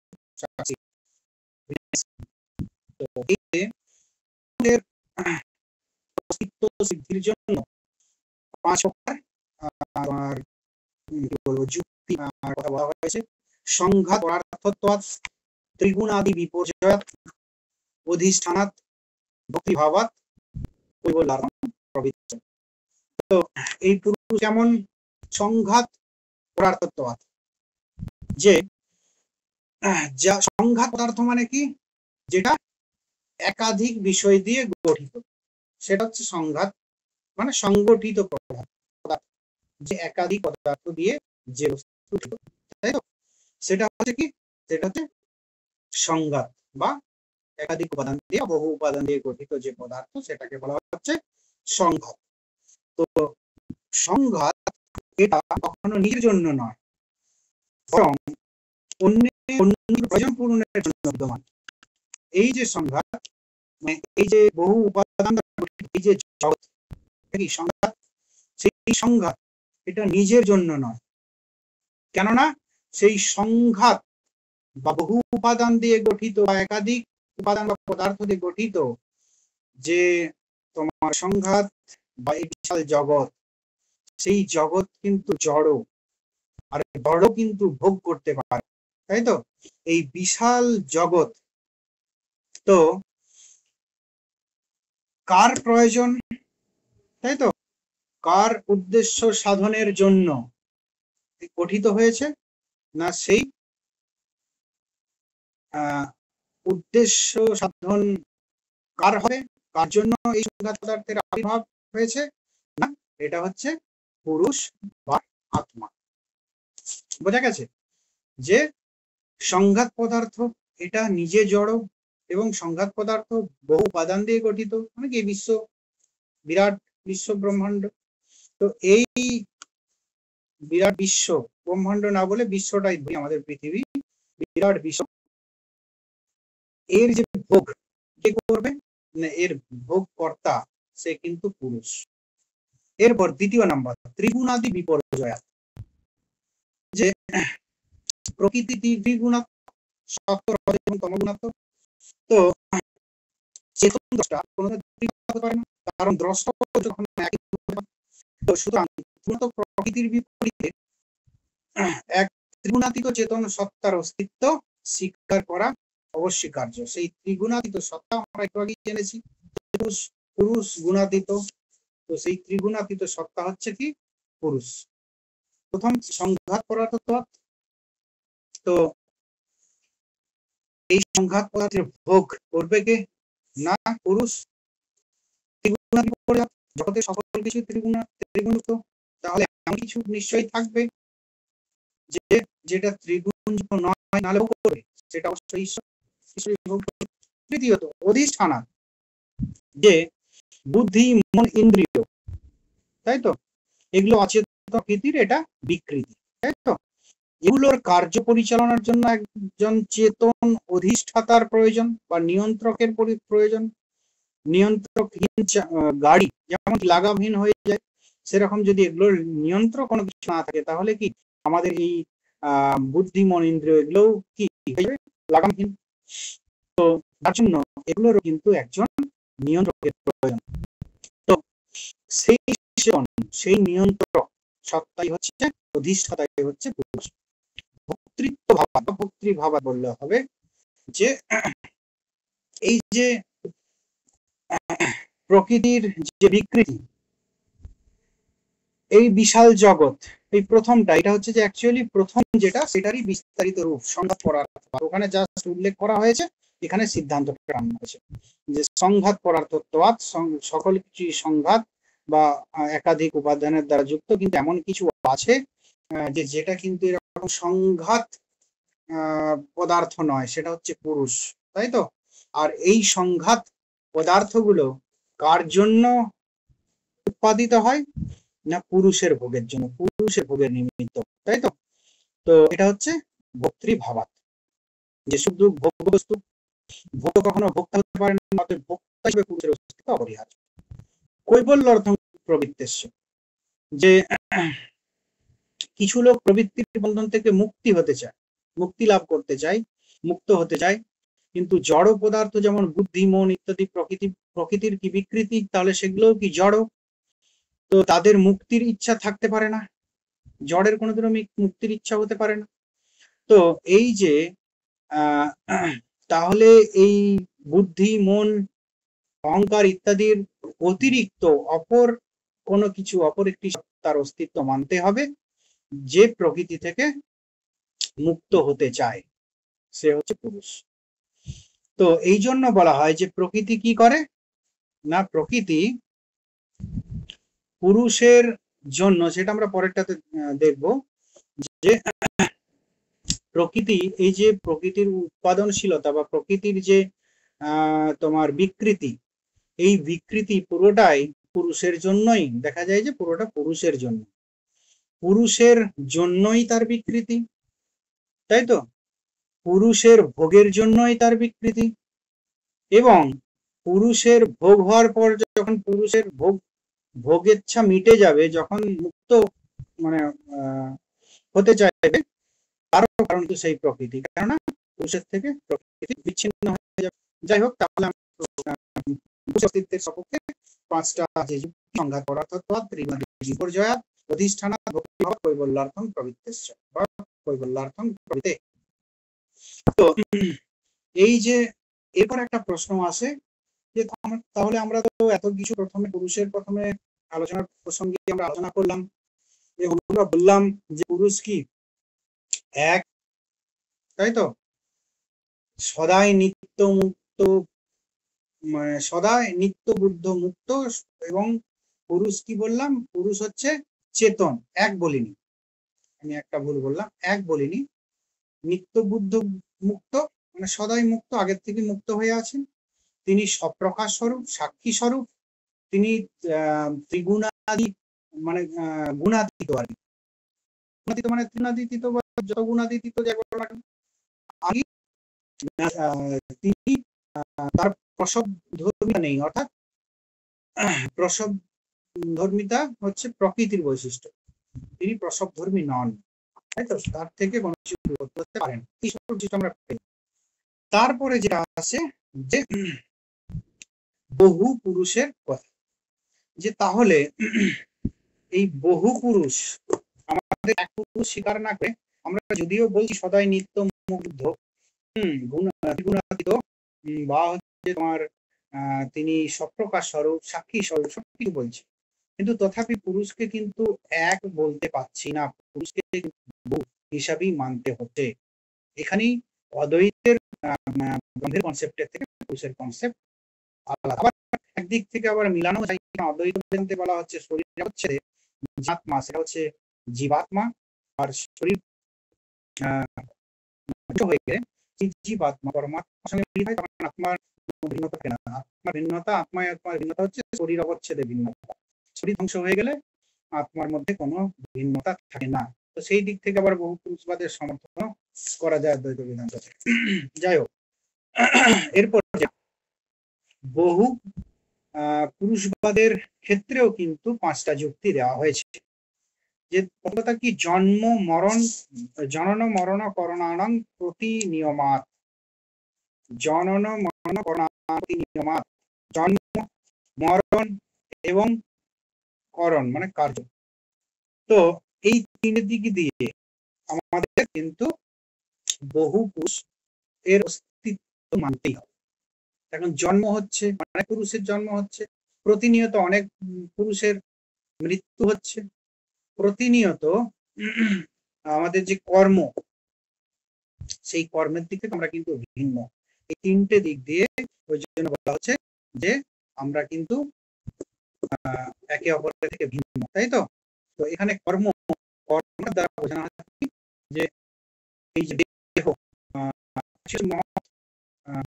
অহংকার, এই দিক দিয়ে প্রত্যেকে। তো জন্ম মরণ এবং করণ, এই 3টে দিক দিয়ে আমরা কিন্তু পরস্পর ভিন্ন, তার জন্য বহু পুরুষবাদ মানতেই হবে। এরপর দেখো অযুগপৎ প্রবৃত্তে। তো প্রত্যেকটি মানুষ যে একই সঙ্গে চলা, যে কোনো কিছু সংসারে প্রত্যেকটি মানুষ যুগপৎ প্রবৃত্তি, মানে তাদের যুগপৎ প্রবৃত্তি হয় না, তাদের অযুগ প্রবৃত্তি হয়। মানে মানুষ বসে আছে, কোনো মানুষ দাঁড়িয়ে আছে, কোনো মানুষ সাইকেল চালাচ্ছে, কোনো মানুষ রাস্তায় আড্ডা দিচ্ছে, কোনো মানুষ বেঁচে যাচ্ছে। প্রত্যেক মানুষ ভিন্ন ভিন্ন, একই ভিন্ন ভিন্ন কাজ। প্রবৃত্তি হয় না, এর সঙ্গে প্রবৃত্তি হয় না, যে কোনো প্রবৃত্তি তাদের ভিন্ন ভিন্ন একই সময়ে। এই হিসাবেও আমাদের বহু পুরুষ মানতে হবে। তো তৃতীয়ত যে ত্রৈগুণ্য বিপর্যয়াত, যে প্রকৃতি সত্য রজতম এই 3 গুণ বিশিষ্ট, জীব দেহে ওই 3 গুণের বৈচিত্র্য লক্ষ্য করা যায়। এবং 3 গুণের বৈচিত্র্য কেমন হবে, যে ওই যে কিছু আগে পড়াতে গিয়ে বললাম যে কোন গুণের আধিক্য, কোন গুণের অনাধিক্য অনুসারে এক প্রত্যেকটি ব্যক্তি, বস্তু, পদার্থ গঠিত। তাহলে এই 3 গুণের আধিক্য অনাধিক্য বশতও কিন্তু আমাদের কি বহু পুরুষ স্বীকার করতে হয়। তাহলে কোন পুরুষ সত্য গুণ প্রধান, তিনি সব সময় চিন্তা নৈতিকতায় স্থির, গভীর চিন্তা নৈতিকতায় স্থির, তো তিনি যুক্তিপ্রবণ, তাই তো, শান্ত নম্র ধীর স্থির। কোন পুরুষ চঞ্চল ছটপটে সবসময় বকবক করে, এরকম পাবে। আবার এরকম ভাবে সবসময় তমগুণ প্রধান, যে টাইম পেলেই শুয়ে পড়ে, এরকম পাবে। যে কোনো কিছুর মধ্যেই নেই, জগতে কি ঘটছে না ঘটছে সেটা দেখা দরকার নেই, নিজের মত একেবারে, এরকমও পাওয়া যাবে। তো তাহলে এই দিক দিয়েও কিন্তু মানুষের এই গুণের আধিক্য অনাধিক্য বশত এই ভেদ। তো এই ভেদের দিক দিয়েও কিন্তু বহু পুরুষের অস্তিত্বই প্রমাণ করে। ভিন্ন অদৃষ্ট বিধান ও কর্মফল বৈচিত্র্য। আমাদের ভারতীয় দর্শন তথা সাংখ্য দর্শনও সেম, যে আমরা যদি ভালো কর্ম করি তাহলে ভালো ফল পাবো, এবং খারাপ কর্ম করি খারাপ ফল পাবো। ভালো কর্ম করলে সঙ্গে সঙ্গেই যে ভালো ফলটা পেয়ে যাবো এরকম কিন্তু নয়, সেই ফলটা, আমাদের কর্মের ফলটা সঞ্চিত থাকে অদৃষ্টে।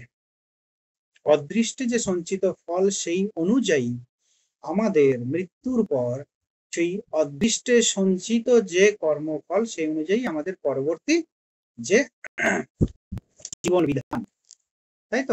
এটা হচ্ছে মীমাংসক তাই স্বীকার করে। তাই এই অদৃষ্ট বিধান ও কর্মফল বৈচিত্র্য অনুযায়ী কিন্তু পরবর্তী আমাদের জন্ম, তাই তো। তাহলে এই দিক দিয়ে কিন্তু পুরুষ মানতে বাধ্য, কারণ প্রত্যেক মানুষের কর্ম ভিন্ন ভিন্ন, কর্ম অনুযায়ী হলো অদৃষ্টে সঞ্চিত যে কর্মফল। যে অর্থাৎ যদি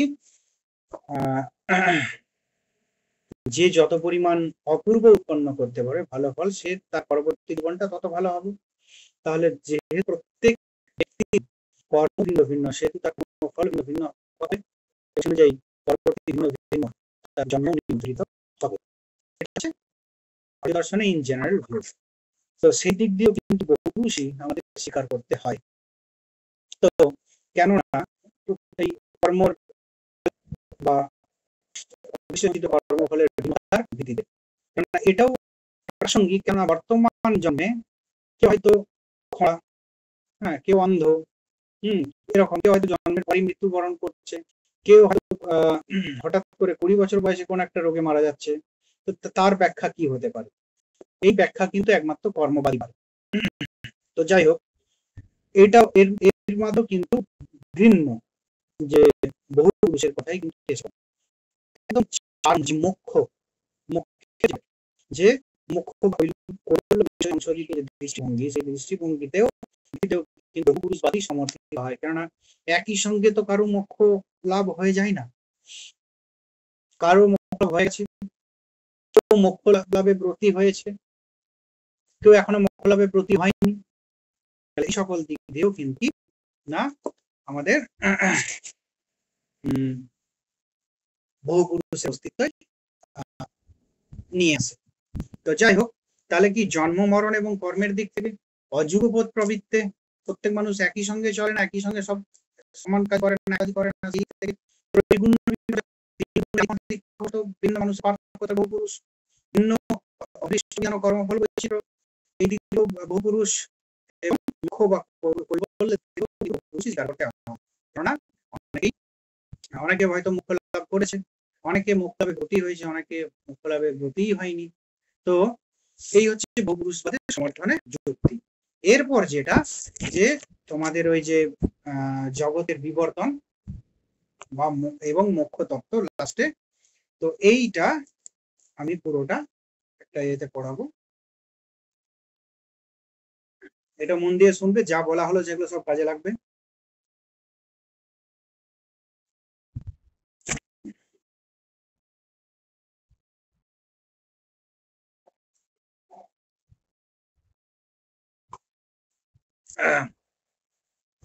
যে ভারতীয় দর্শনে ধর্ম, অর্থ, কাম, মোক্ষ এই চতুর্বর্গ পুরুষার্থ তথা সাংখ্য দর্শনেও কিন্তু চতুর্বর্গ পুরুষার্থই শিখল।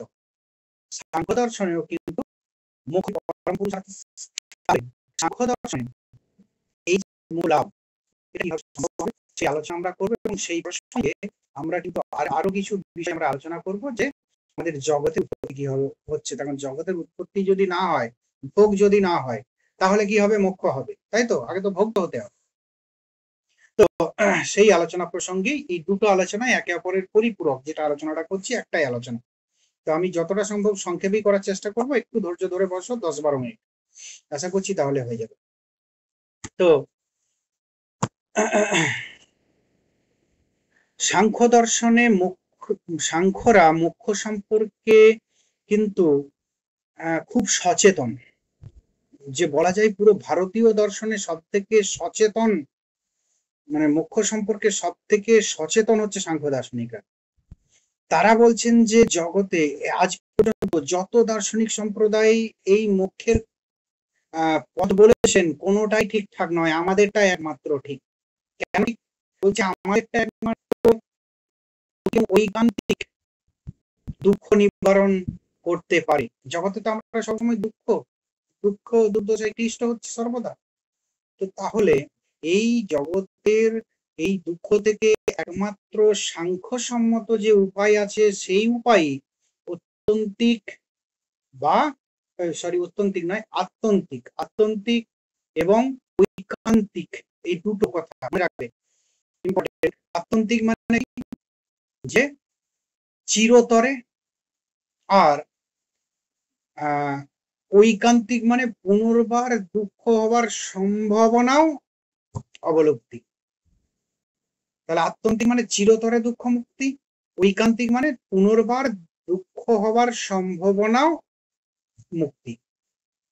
সাংখ্য দার্শনিকরা বলছেন যে মীমাংসকরা যে মুক্তির পথ দিয়ে গেছেন, সেটা অ্যাকচুয়ালি কি?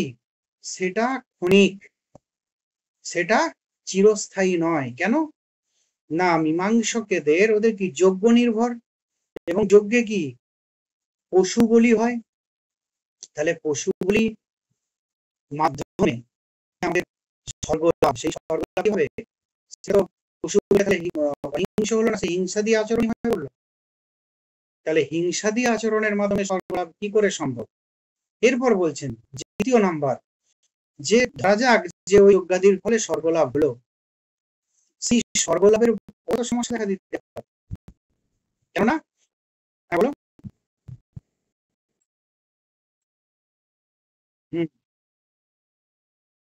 ঐকান্তিক পুনর্বার দুঃখ উৎপন্ন হওয়ার সম্ভাবনা মুক্তি, মানে কোনোভাবেই আর তোমার দুঃখ আসবে না, মানে চিরতরে অনাবিল যে সুখ আনন্দ, সেটা হচ্ছে যে অত্যান্তিক এবং আত্যন্তিক এবং ঐকান্তিক, এই দুটো মিলিয়ে অর্থ যে এই মুক্তি যদি একবার লাভ করা যায় আর কোনোদিনও সেই মুক্তি থেকে ফিরে আসতে হবে না, চিরতরে আমরা মুক্ত হলাম। তো তাহলে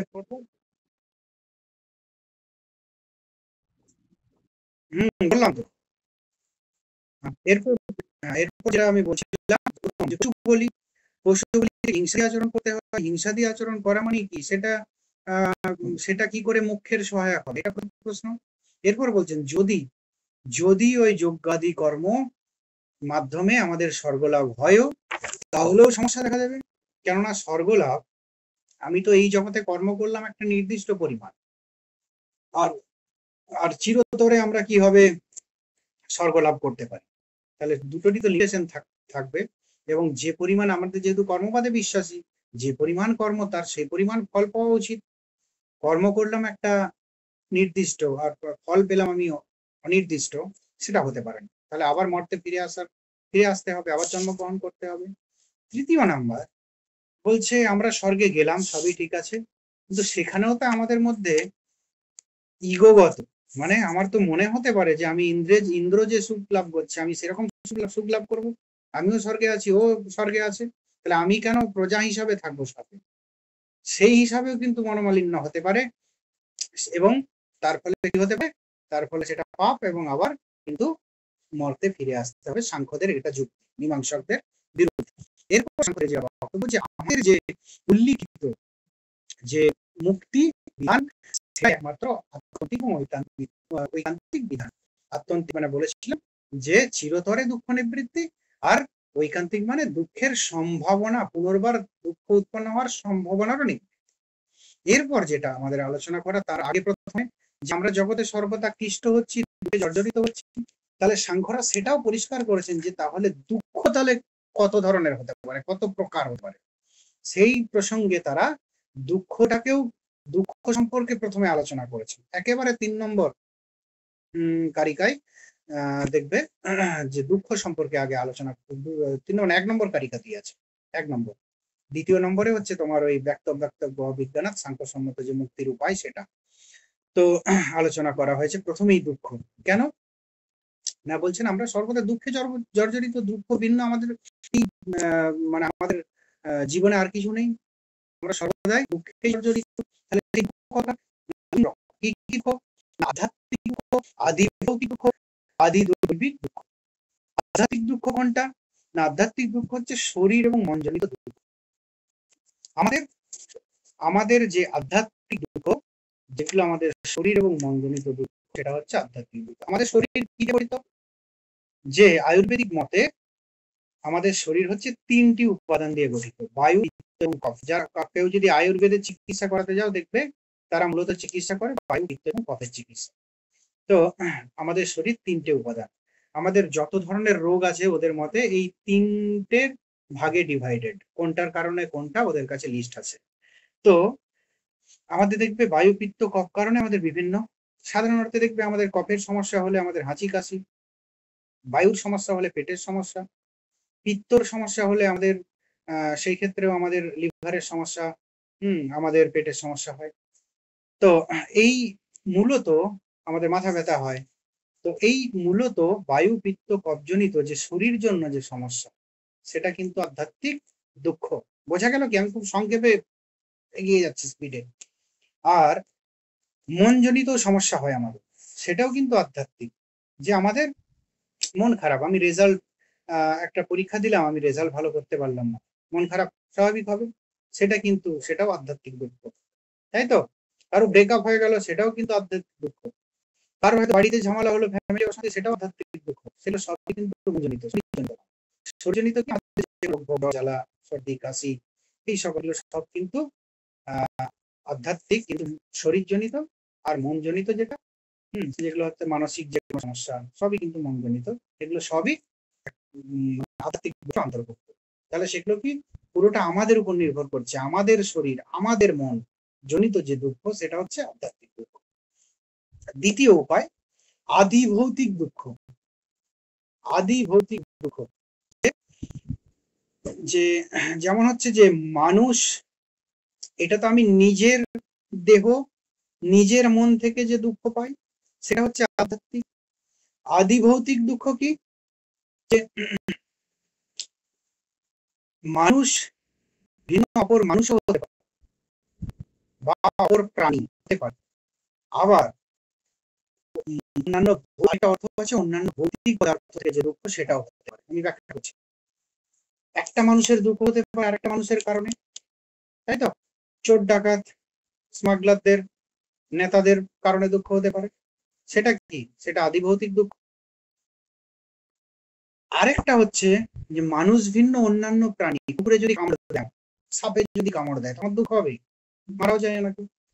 তো তাহলে সেই যে মানুষ ছাড়া ওই পার্টিকুলার মানুষেরা, অপর মানুষ এবং মানুষ ভিন্ন অপর প্রাণী যে দুঃখ, প্রাথমিক অর্থে সেটা হচ্ছে আদি ভৌতিক দুঃখ। দ্বিতীয় অর্থে, আরেকটি অর্থে, সেটা কি অর্থে না, ভূত পদার্থ থেকে যে দুঃখ, ঝড় ঝঞ্ঝা, তুষারপাত, খরা, বন্যা, এই সকলগুলো দেখো এক একটা ভূত পদার্থ, এক একটা ভূত পদার্থের জন্য এক একটা কিন্তু এক একটা ভূত পদার্থের প্রভাব এক এক সময় বেড়ে যাওয়ার ফলে আমাদের দুঃখ হয়। তো এই সকলটাই কিন্তু কি আদি ভৌতিক দুঃখ। তৃতীয় নাম্বার, আদৈবিক দুঃখ। যে আমাদের যেমন অশরীরী আত্মা, অদৃশ্য শক্তি, ভূত প্রেত, যক্ষ, রাক্ষস, পিশাচ ইত্যাদি থেকেও আমাদের কিন্তু দুঃখ হয়। সেই দুঃখ হচ্ছে কি আদি দৈবিক দুঃখ। দেখো জগতের যত প্রকার দুঃখ আছে, এই তিন প্রকার। হলে আমার শরীর আমার মন থেকে দুঃখ, না হলে অন্য কোনো মানুষ বা প্রাণী, না হলে ঝড় ঝঞ্ঝা তুষারপাত ইত্যাদি, না হলে এই ভূত প্রেত পিশাচ, তাছাড়া কোনো দুঃখ নেই। তো সাংখ্যরা বলছেন যে জগতে যত প্রকারের দুঃখ আছে, এই তিনটি দুঃখর অন্তর্ভুক্ত করা যেতে পারে, করা যায়। এবং তাহলে এই দুঃখ থেকে পরিত্রাণ লাভের উপায় কি? এই প্রত্যেকটি দুঃখ থেকেই ক্ষণিক উপায় প্রত্যেকটির আছে। জ্বর হলো, ডাক্তারের কাছে গেলাম, সেরে গেল, আবার হতে পারে। আমার মানসিক সমস্যা হলো, ডাক্তারের কাছে গেলাম, বা আমার যে জন্য মানসিক সমস্যা সেটা পেলাম, সেই আমার মানসিক রোগ সেরে গেল, কিন্তু আবার হতে পারে। তো কিন্তু এর একটা চিরস্থায়ী উপায় দরকার। সাংখ্যরা এই উপায়ের কথা বলছেন। এরপর কি কি উপায়? দৃষ্ট উপায়, অদৃষ্ট উপায়, আরেকটা কি যে তোমার যে দৃষ্ট উপায়। দৃষ্ট উপায় ওই যে প্রথম যেটা বললাম, যে জ্বর হলো, আমি ডাক্তারের কাছে গেলাম, এটা হচ্ছে দৃষ্ট উপায়, ক্ষণিক উপায়। আর অদৃষ্ট উপায় কোনটা না, যেটা তোমার সাংখ্য বাদ দিয়ে অপর দার্শনিকরা যারা দিয়েছে, তাদের উপায়টা হচ্ছে কি অদৃষ্ট উপায়। মীমাংসকদের যে উপায়, সেটা অদৃষ্ট উপায় বলছেন তারা। তৃতীয় নাম্বার সাংখ্যসম্মত উপায়। তাহলে ক্লিয়ার হলো ব্যাপারটা। দুঃখ তিনটে, আধ্যাত্মিক, আদি ভৌতিক, আদি দৈবিক। এরপর মুক্তির উপায়, মুক্তির পথও তিনটে। একটা হচ্ছে দৃষ্ট উপায়, আমাদের ব্যবহারিক যে উপায়, আমাদের জ্বর হলো, ডাক্তারের কাছে গেলাম, তাই তো? আমাদের কোনো মানসিক সমস্যা হলো, আমরা মানসিক ডাক্তারের কাছে গেলাম। হ্যাঁ, এগুলো সব। আমাদের কুকুরে কামড়ালো, আমরা ইনজেকশন নিতে গেলাম, আমরা সাবধানে থাকলাম। এই সকলগুলো, এগুলো হচ্ছে দৃষ্ট উপায়। আমরা ভূতে ধরলো, ওঝার কাছে গেলাম, এই সকলগুলো দৃষ্ট উপায়। কিন্তু এছাড়া আরো উপায় আছে, মীমাংসকরা বলেছেন, যে আমরা যেটা দেখতে পাচ্ছি। মীমাংসকদের উপায়টা কি? না মীমাংসকদের মতটা কি? না আমাদের কর্ম করছি, আমরা ভালো কর্ম করছি, অপূর্ব উৎপন্ন হচ্ছে এবং অপূর্ব সঞ্চিত কোথায় থাকছে? সঞ্চিত থাকছে কিন্তু অদৃষ্টে। এরকম নয় যে আমরা ভালো কর্ম করলাম আর আস্তে আস্তে উপর দিকে উঠে গেলাম, স্বর্গে গেলাম, সেটা নয়। আমাদের ভালো কর্ম করলাম, অপূর্ব উৎপন্ন হলো, অদৃষ্টে সঞ্চিত থাকলো, আমাদের মৃত্যু হলো, তারপর আমরা স্বর্গে যাবো অদৃষ্টে ফল অনুযায়ী। অদৃষ্ট উপায়। এটা বিশেষত সাংখ্যদের পূর্বপক্ষী মীমাংসকদের ওরা রেখেছে পূর্বপক্ষী হিসেবে, সেগুলো মীমাংসকদের মত। এটা তৃতীয় উপায় সাংখ্যদের, সাংখ্যসম্মত যেটা উপায়, যেটা সাংখ্যদের উপায়, সাংখ্যসম্মত উপায়। তারা বলছেন এই সাংখ্যসম্মত উপায়ের দ্বারাই একমাত্র মোক্ষ বা মুক্তি লাভ করা সম্ভব, অন্য কোনো উপায়ের দ্বারা সম্ভব নয়। এই উপায়টি হচ্ছে কি একমাত্র আত্যন্তিক এবং ঐকান্তিক দুঃখ নিবৃত্তির উপায়। সেই উপায় প্রসঙ্গে সাংখ্য দার্শনিকরা বলছেন কি না, ব্যক্ত অব্যক্ত গ বিজ্ঞানাৎ, যে ব্যক্ত অব্যক্ত এবং গয়ের জ্ঞান, এটাই হচ্ছে কি না, এটা হলে পরেই মোক্ষ বা মুক্তি হবে। ব্যক্ত অব্যক্ত এবং গয়ের জ্ঞান থেকেই মুক্তি। এটা কাদের মত? এটা সাংখ্যদের মত। ব্যক্ত অব্যক্ত বিজ্ঞান। তাহলে ব্যক্ত মানে কি? মানে যা হচ্ছে প্রকাশিত, অব্যক্ত মানে কি? যা অপ্রকাশিত, আর গ যা ব্যক্ত এবং অব্যক্ত থেকে ভিন্ন, সেটা হচ্ছে গ বা পুরুষ। তাহলে ব্যক্ত মানে কি? যে ব্যক্তরূপ প্রকৃতি বা কার্যরূপ প্রকৃতি, তাই তো? আর অব্যক্ত মানে কি? অব্যক্ত প্রকৃতি, মূলক প্রকৃতি বা প্রধান প্রকৃতি। আর গ মানে কি? এই কার্যরূপ প্রকৃতি এবং কারণরূপ প্রকৃতি বা মূলক প্রকৃতি ভিন্ন আর যেটা পড়ে থাকছে সেটা হচ্ছে গ, মানে কি? পুরুষ। তার সাংখ্যের যে পঞ্চবিংশতি কথাটাকে যদি আমরা চোখের সামনে নিই, কারণ এই ব্যক্ত অব্যক্ত গরিমানা যেটা মূল কথাটা, এটাই বিভিন্ন ভাবে ক্লিয়ার হয়ে যাবে। তো পুরুষ আর প্রকৃতির উপরে প্রকৃতি থেকে প্রথমে কি আসছে না, মহৎ বুদ্ধির থেকে আসছে কি? অহংকার। অহংকার থেকে আসছে কি? এই চারটে ভাবে জ্ঞানেন্দ্রিয়, পঞ্চ কর্মেন্দ্রিয়, মন আর পঞ্চ তন্মাত্র। পঞ্চ তন্মাত্র থেকে আসছে কি? পঞ্চ মহাভূত। এই হলো আমাদের পঞ্চবিংশতি তত্ত্ব। তাহলে কি? প্রকৃতি, প্রকৃতি থেকে মহৎ বা বুদ্ধি, তারপর অহংকার, অহংকার থেকে কি? পঞ্চ জ্ঞানেন্দ্রিয়, পঞ্চ কর্মেন্দ্রিয়, মন আর পঞ্চ তন্মাত্র। আর পঞ্চ তন্মাত্র থেকে পঞ্চ মহাভূত। এরপর দেখো যে এই যে ব্যক্ত অব্যক্ত গ বিজ্ঞান বলছি, যে ব্যক্ত অব্যক্ত এবং গয়ের জ্ঞান থেকেই মুক্তি হবে, এটাকেই বিভিন্ন ভাবে বোঝানোর জন্য ব্যাখ্যা করা হচ্ছে যে প্রকৃতি তত্ত্ব, বিকৃতি তত্ত্ব, প্রকৃতি বিকৃতি তত্ত্ব আর অপ্রকৃতি অবিকৃতি তত্ত্ব। ভালো করে লক্ষ্য করো ওই ছকটা, তাহলে ক্লিয়ার হবে, বেশিক্ষণ লাগবে না, আর একটু। তো প্রকৃতি তত্ত্ব কোনটা না, যেটা হচ্ছে মূলা প্রকৃতি, যেটা প্রধান রূপ প্রকৃতি, একেবারে ওই পুরুষ আর প্রকৃতি উপরের যেটা ডান দিকে, যেটা প্রকৃতি ডান দিক তোমাদের হচ্ছে বাঁ দিক হবে, তাই তো? তো না, তোমাদেরও ডান দিক হবে, তাই তো? আমার বাঁ দিক হবে, আমার ডান দিক হবে। দেখো প্রকৃতি, প্রকৃতির থেকে মহৎ বা বুদ্ধি, তাই তো? তারপরে একদম এদিকে দেখো যে পঞ্চ জ্ঞানেন্দ্রিয়, পঞ্চ কর্মেন্দ্রিয়, পঞ্চ মন, তারপর হচ্ছে পঞ্চ তন্মাত্র, তন্মাত্রের উপর পঞ্চ মহাভূত। তো তাহলে এই একেবারে মূল উপরের যে প্রকৃতি, সেটা কি? সেটা হচ্ছে প্রকৃতি, এটা প্রধান রূপ প্রকৃতি। আর বিকৃতি কোনটা? এই প্রকৃতি থেকে অনেক কিছুই উৎপন্ন হচ্ছে, কিন্তু বিকৃতি কোনটা? যা নিজে প্রকৃতি থেকে উৎপন্ন বা নিজে কোনো কিছু থেকে উৎপন্ন, কিন্তু অন্য কারণ নয়। মানে একেবারে লাস্টটা পঞ্চ মহাভূত, একেবারে নিচের দিকের যেটা দেখো, সেটা হচ্ছে কি? বিকৃতি তত্ত্ব। কেন? যে নিজে কোনো কিছুর থেকে উৎপন্ন হয়েছে, তথাপি নিজে অন্য কোনো কিছুকে উৎপন্ন করেনি, এটা হচ্ছে বিকৃতি তত্ত্ব। সেটা কি? যে যা নিজে প্রকৃতি থেকে উৎপন্ন বা কোনো কিছু থেকে উৎপন্ন, কিন্তু কোনো তত্ত্বের কারণ নয়, তাই তো? সেই অর্থে কি না একেবারে নিচের দিকে দেখো পঞ্চ মহাভূত, এবং পঞ্চ মহাভূত ছাড়াও আরো দেখো এখানে দু তিনটে বিষয় আসবে। কেউ কি বলতে পারবে? দেখি তোমাদের আইডিয়া।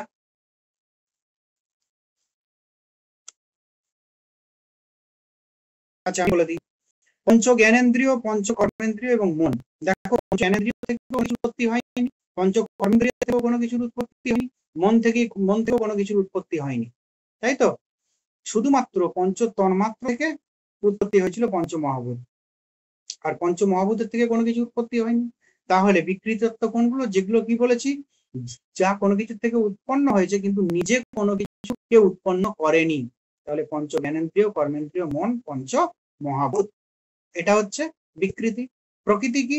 যা নিজে কোনো কিছু থেকে উৎপন্ন হয়নি কিন্তু নিজেই সকল কিছু উৎপন্নের জনক, সকল কিছু উৎপাদিত করেছে নিজে, সেটা হচ্ছে প্রকৃতি তত্ত্ব।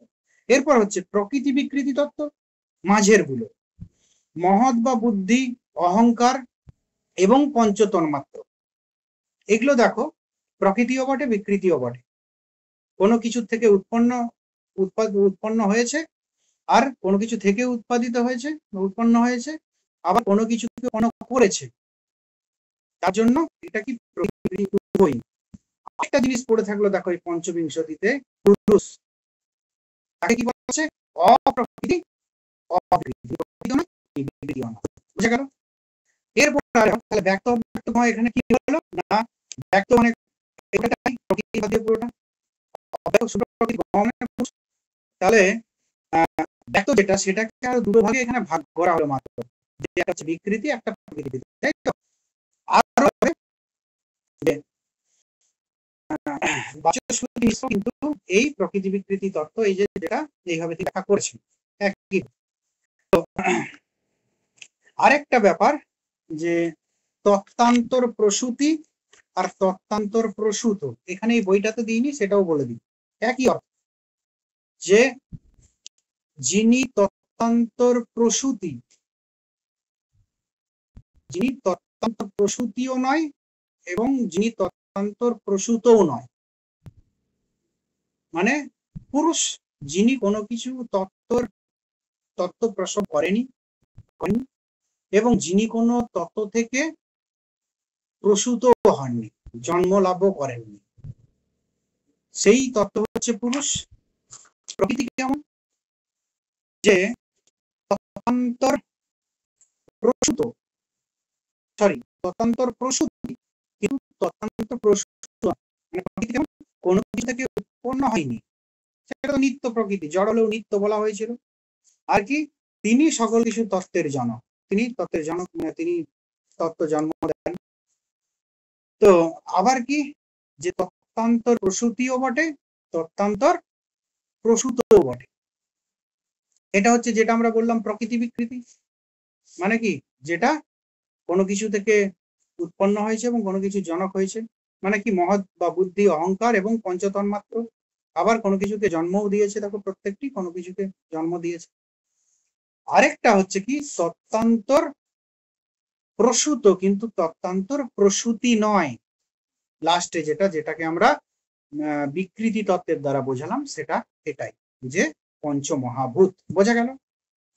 এরপর যেটা লাস্টে যেটা, তাহলে এর থেকে আমরা কি ডিরাইভ করতে পারি? ওই ব্যক্ত অব্যক্ত গণ। তাহলে ব্যক্ত মানে কি? কার্যরূপ প্রকৃতি, তাই তো? মহৎ থেকে পঞ্চ মহাভূত পর্যন্ত যে প্রকৃতি, সেটা হচ্ছে কার্যরূপ প্রকৃতি, সেটা হচ্ছে ব্যক্ত। অব্যক্ত কোনটা? মূলা প্রকৃতি। আর গ কোনটা? পুরুষ বা চৈতন্য, যিনি ব্যক্ত অব্যক্ত উভয়ের থেকে পৃথক। তো এই ব্যক্ত অব্যক্ত এবং গয়ের জ্ঞান যদি থাকে, তবেই আমাদের কি হবে? মোক্ষ বা মুক্তি লাভ হবে। এরপর আর একটু জিনিস বাকি আছে, এখানে আরেকটা কথা বলে দিই, যে মূল প্রকৃতি বা মূলা প্রকৃতি, সেটা আরেকবার বলছি, সেটা কিন্তু সামাবতার রূপ, আর যে তোমার কি বলবো ব্যক্তরূপ যে প্রকৃতি বা কার্যরূপ প্রকৃতি, সেটা কিন্তু তোমার বৈষম্য অবস্থারূপ প্রকৃতি, এটাও মনে রাখো। এরপর যেটা আমার বক্তব্য, যে তাহলে আমার সকল কিছুই হলো, দুঃখ কি করে হয়, মুক্তি কি করে হয় সবই জানলাম, আমার কি বলে সৃষ্টি কিভাবে হয়, কোনটার থেকে কি আসছে সেটাও আমরা জানলাম। এরপর ব্যাপারটা হচ্ছে যে তাহলে মুক্তির মূল ব্যাপারটা সাংখ্য দর্শনে কি? মুক্তির মূল ব্যাপারটা ইতিমধ্যেই আমরা জেনে গেছি যে ব্যক্ত অব্যক্ত গয়ের যে জ্ঞান, সেখান থেকেই মুক্তি, এবং সেই মুক্তিটা আত্যন্তিক এবং ঐকান্তিক মুক্তি।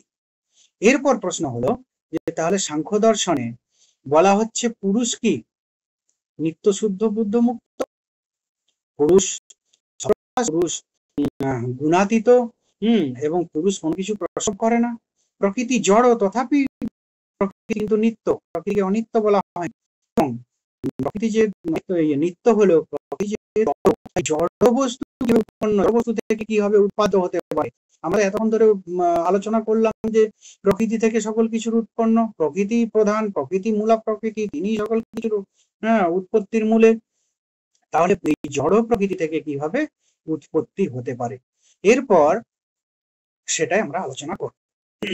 যে দেখো, পুরুষ আর প্রকৃতি দুটো ভিন্ন সত্তা, একটা হচ্ছে নিত্যশুদ্ধ বুদ্ধমুক্ত পুরুষ, আর প্রকৃতি হচ্ছে তাহলে চেতন, মূলত আমি সকল কিছু বাদ দিলাম, চেতন আর অকর্তা, তিনি কোনো কিছুর কর্তা নন। আর কি, প্রকৃতি হচ্ছে জড়, যার মধ্যে কিন্তু উৎপত্তি করার সামর্থ্য কিন্তু তার মধ্যে নেই, কেননা জড়ের পক্ষে উৎপন্ন করার শক্তি বা ক্ষমতা থাকে না, জড় থেকে আপনি কোনো কিছু উৎপত্তি হতে পারে না।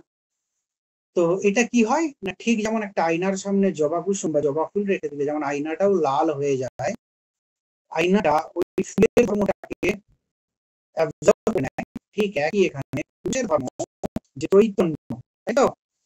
তো সেই চৈতন্যের উপরে থাকার ফলে যে পুরুষের ধর্ম অর্থাৎ চৈতন্য প্রকৃতির মধ্যে পড়লে পরে প্রকৃতি কি হয়, প্রকৃতির যে সাম্যাবস্থা রূপ যে গুণত্রয়, তার মধ্যে বৈষম্যাবস্থা শুরু হয়ে যায়। বৈষম্যাবস্থা শুরু হয়ে গেলে পরেই কি হয়, সেই প্রকৃতি থেকে আস্তে আস্তে মহৎ বা বুদ্ধি, তারপরে অহংকার, তারপর পঞ্চ জ্ঞানেন্দ্রিয়, কর্মেন্দ্রিয়, মন, পঞ্চ তন্মাত্র, তারপর পঞ্চ তন্মাত্র থেকে পঞ্চ মহাভূতের উৎপত্তি, এবং পঞ্চমভূত থেকে জগৎ সংসারের সকল কিছু। তাহলে প্রকৃতির থেকে উৎপত্তি হতো না যদি না পুরুষের ধর্মকে প্রকৃতি আপন করে নিত। ঠিক একই বিষয় হয় যে পুরুষ মূলত নিত্য শুদ্ধ বুদ্ধ মুক্ত, কিন্তু ওই কাছাকাছি থাকার ফলে প্রকৃতিতে যেমন পুরুষের ধর্ম পড়ে, তাহলে প্রকৃতির ধর্ম পুরুষে গিয়ে পড়ে। কর্তৃত্ব, ভোক্তৃত্ব, এটা কিন্তু পুরুষের ধর্ম নয় যে নিত্য শুদ্ধ বুদ্ধ মুক্ত পুরুষ। তো সেই ধর্ম পুরুষ, এই প্রকৃতির ধর্ম, এগুলো পুরুষে গিয়ে পড়ে, এবং পুরুষ নিজেকে কর্তা ভোক্তা বলে মনে করে সকল কিছু। এটা হচ্ছে মূল ফ্যাক্ট। এরপর প্রশ্ন হলো যে তাহলে আমার তো এই যে বলা হচ্ছে সাংখ্য দর্শনে যে বিবেক জ্ঞান এবং অবিবেক জ্ঞানের কথা, যে অবিবেক জ্ঞান বন্ধনের কারণ আর বিবেক জ্ঞান মুক্তির কারণ, তাহলে এই দুটো কি, এটা বললেই ক্লিয়ার হবে। যে তাহলে আমরা এতক্ষণ পর্যন্ত জানলাম যে মূলত পুরুষের মধ্যে কর্তৃত্ব ভোক্তৃত্ব নাই, প্রকৃতির কাছাকাছি আসার ফলে প্রকৃতির ধর্ম পুরুষের পড়ার ফলে পুরুষ নিজেকে কর্তা ভোক্তা মনে করে। তাহলে এটা কি, এটা প্রকৃত নয়, এটা আপাত, তাই তো? আর প্রকৃতির মধ্যেও চৈতন্য নয়, প্রকৃতির কার চৈতন্য অ্যাবজর্ব করে না, পুরুষের চৈতন্য, যার ফলে প্রকৃতি তখন কি হয়, তার সাম্যাবস্থা দূরীভূত হয়, তার মধ্যে বৈষম্য অবস্থা শুরু হয়ে যায়। বৈষম্য অবস্থা শুরু মানেই কি, তার থেকে বিকৃতি শুরু হয়, উৎপত্তি শুরু হয়। তো এই যে তাহলে প্রকৃতির মধ্যে কি চৈতন্য নাই, কিন্তু প্রকৃতি নিজেকে চৈতন্যান্বিত মনে করে, আর পুরুষের মধ্যে কি নেই, যে কর্তৃত্ব ভোক্তৃত্ব নেই, সেটা প্রকৃতি থেকে। এটা হচ্ছে অবিবেক জ্ঞান, যে এখানে পুরুষ ভুলে যায় যে পুরুষ আসলে সে কি, তাই তো? আর প্রকৃতিও সে তো জড়, চৈতন্য তার নয়, পুরুষের চৈতন্য জন্য তার, তাহলে প্রকৃতি মূল কি চৈতন্য বিযুক্ত স্বভাব, কিন্তু চৈতন্য যুক্ত রূপে মনে করে, এটা হচ্ছে অবিবেক জ্ঞান। কিন্তু বিবেক জ্ঞান তাহলে কি না, যখন পুরুষ যখন বলবে, মানে পুরুষ যখন বুঝতে পারবে যে আসলে কর্তৃত্ব ভোক্তৃত্ব নেই, জগৎ এই ভোগ করতে করতে পুরুষের যখন বিতৃষ্ণা জন্মাবে ভোগের প্রতি, এবং যখন সে বুঝতে পারবে যে আসলে তো আমি নিত্য শুদ্ধ বুদ্ধ মুক্ত, আসলে আমি কি বলে সব প্রকার সাক্ষী স্বরূপ, আমি গুণাতীত, আমি অপ্রসব ধর্মী, এই বৈশিষ্ট্য যখন পুরুষ জানতে পারবে, সেটা হচ্ছে কি শুধু নয়, প্রকৃতিও যখন, যে চৈতন্য তো আমার ধর্ম নয়, চৈতন্য তো পুরুষের, আর পুরুষ যখন দেখবে যে কর্তৃত্ব তো আমার নয়, এটা তো প্রকৃতির, এটা হচ্ছে কি বিবেক জ্ঞান, যে প্রকৃত জ্ঞান, প্রকৃত সত্যের জ্ঞান। এই প্রকৃত সত্যের জ্ঞানের যখন প্রকাশ ঘটবে, তখনই কি হবে না বিবেক জ্ঞান।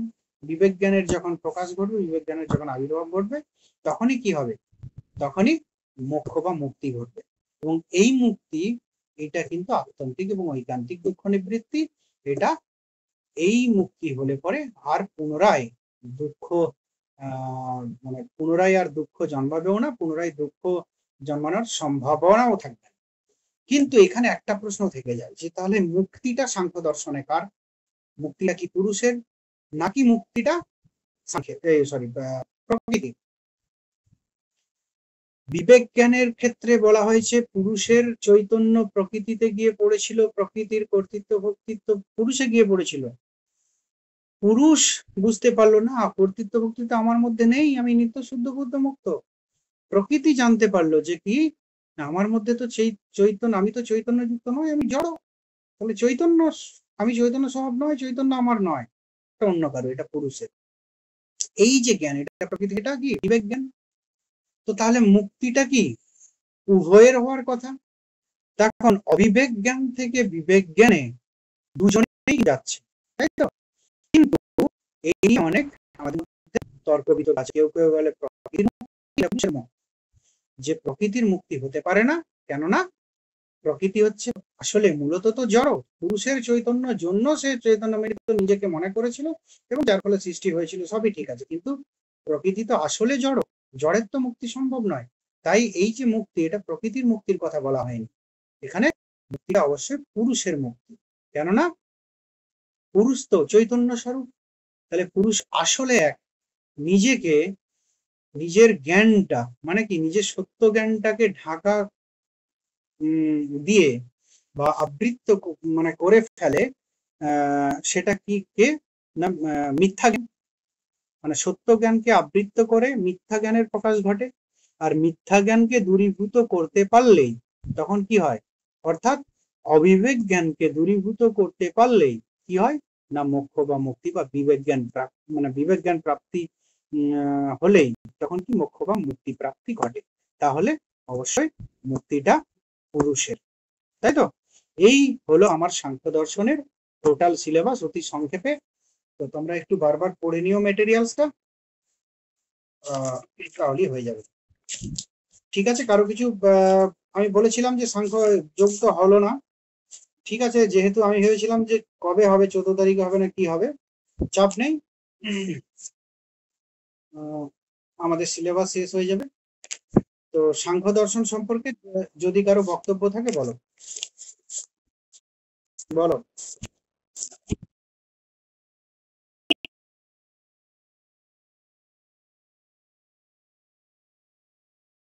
তোমাদের কোনটাই কি এখন কিছু কোশ্চেন আলোচনা করব, এবং সাংখ্য দর্শনে কারো কিছু প্রবলেম সেটা বলো।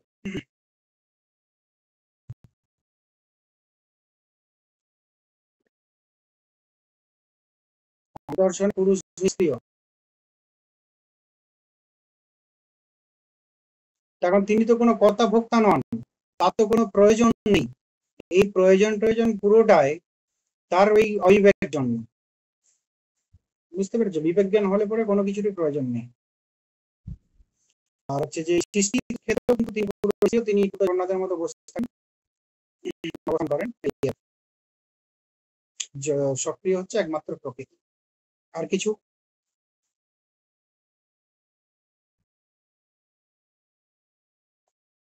আচ্ছা, আমরা কোশ্চেনটা মোটামুটি যেগুলো মূল কোশ্চেন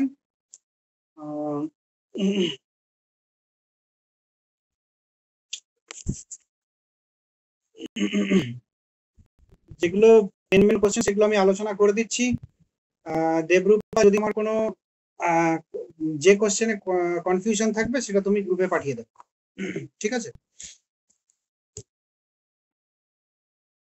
আচ্ছা, যেগুলোর উপর যেগুলো তোমার সলভ করা হয়ে গেছে, যেখানে কনফিউশন হচ্ছে তুমি সেগুলো পাঠিয়ে দাও। অ্যান্সার কিটা সেটা পাঠিয়ে দেবো, সেটা অসুবিধা নেই।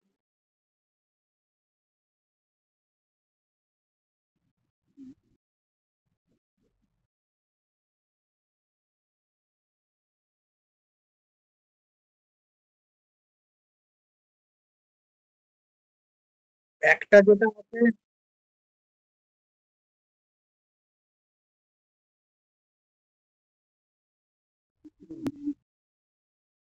হুম,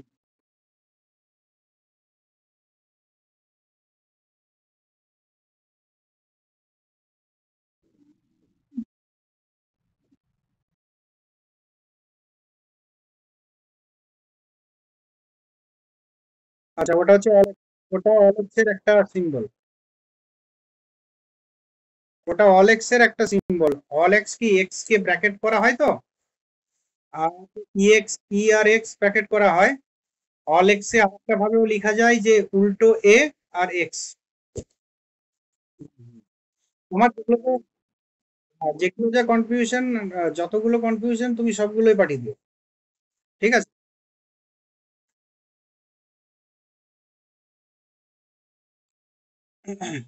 তো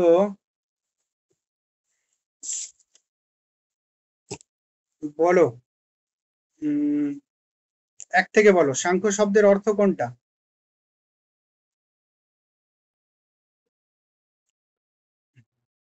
সাংখ্য দর্শনের প্রতিষ্ঠাতা কাকে বলা হয়?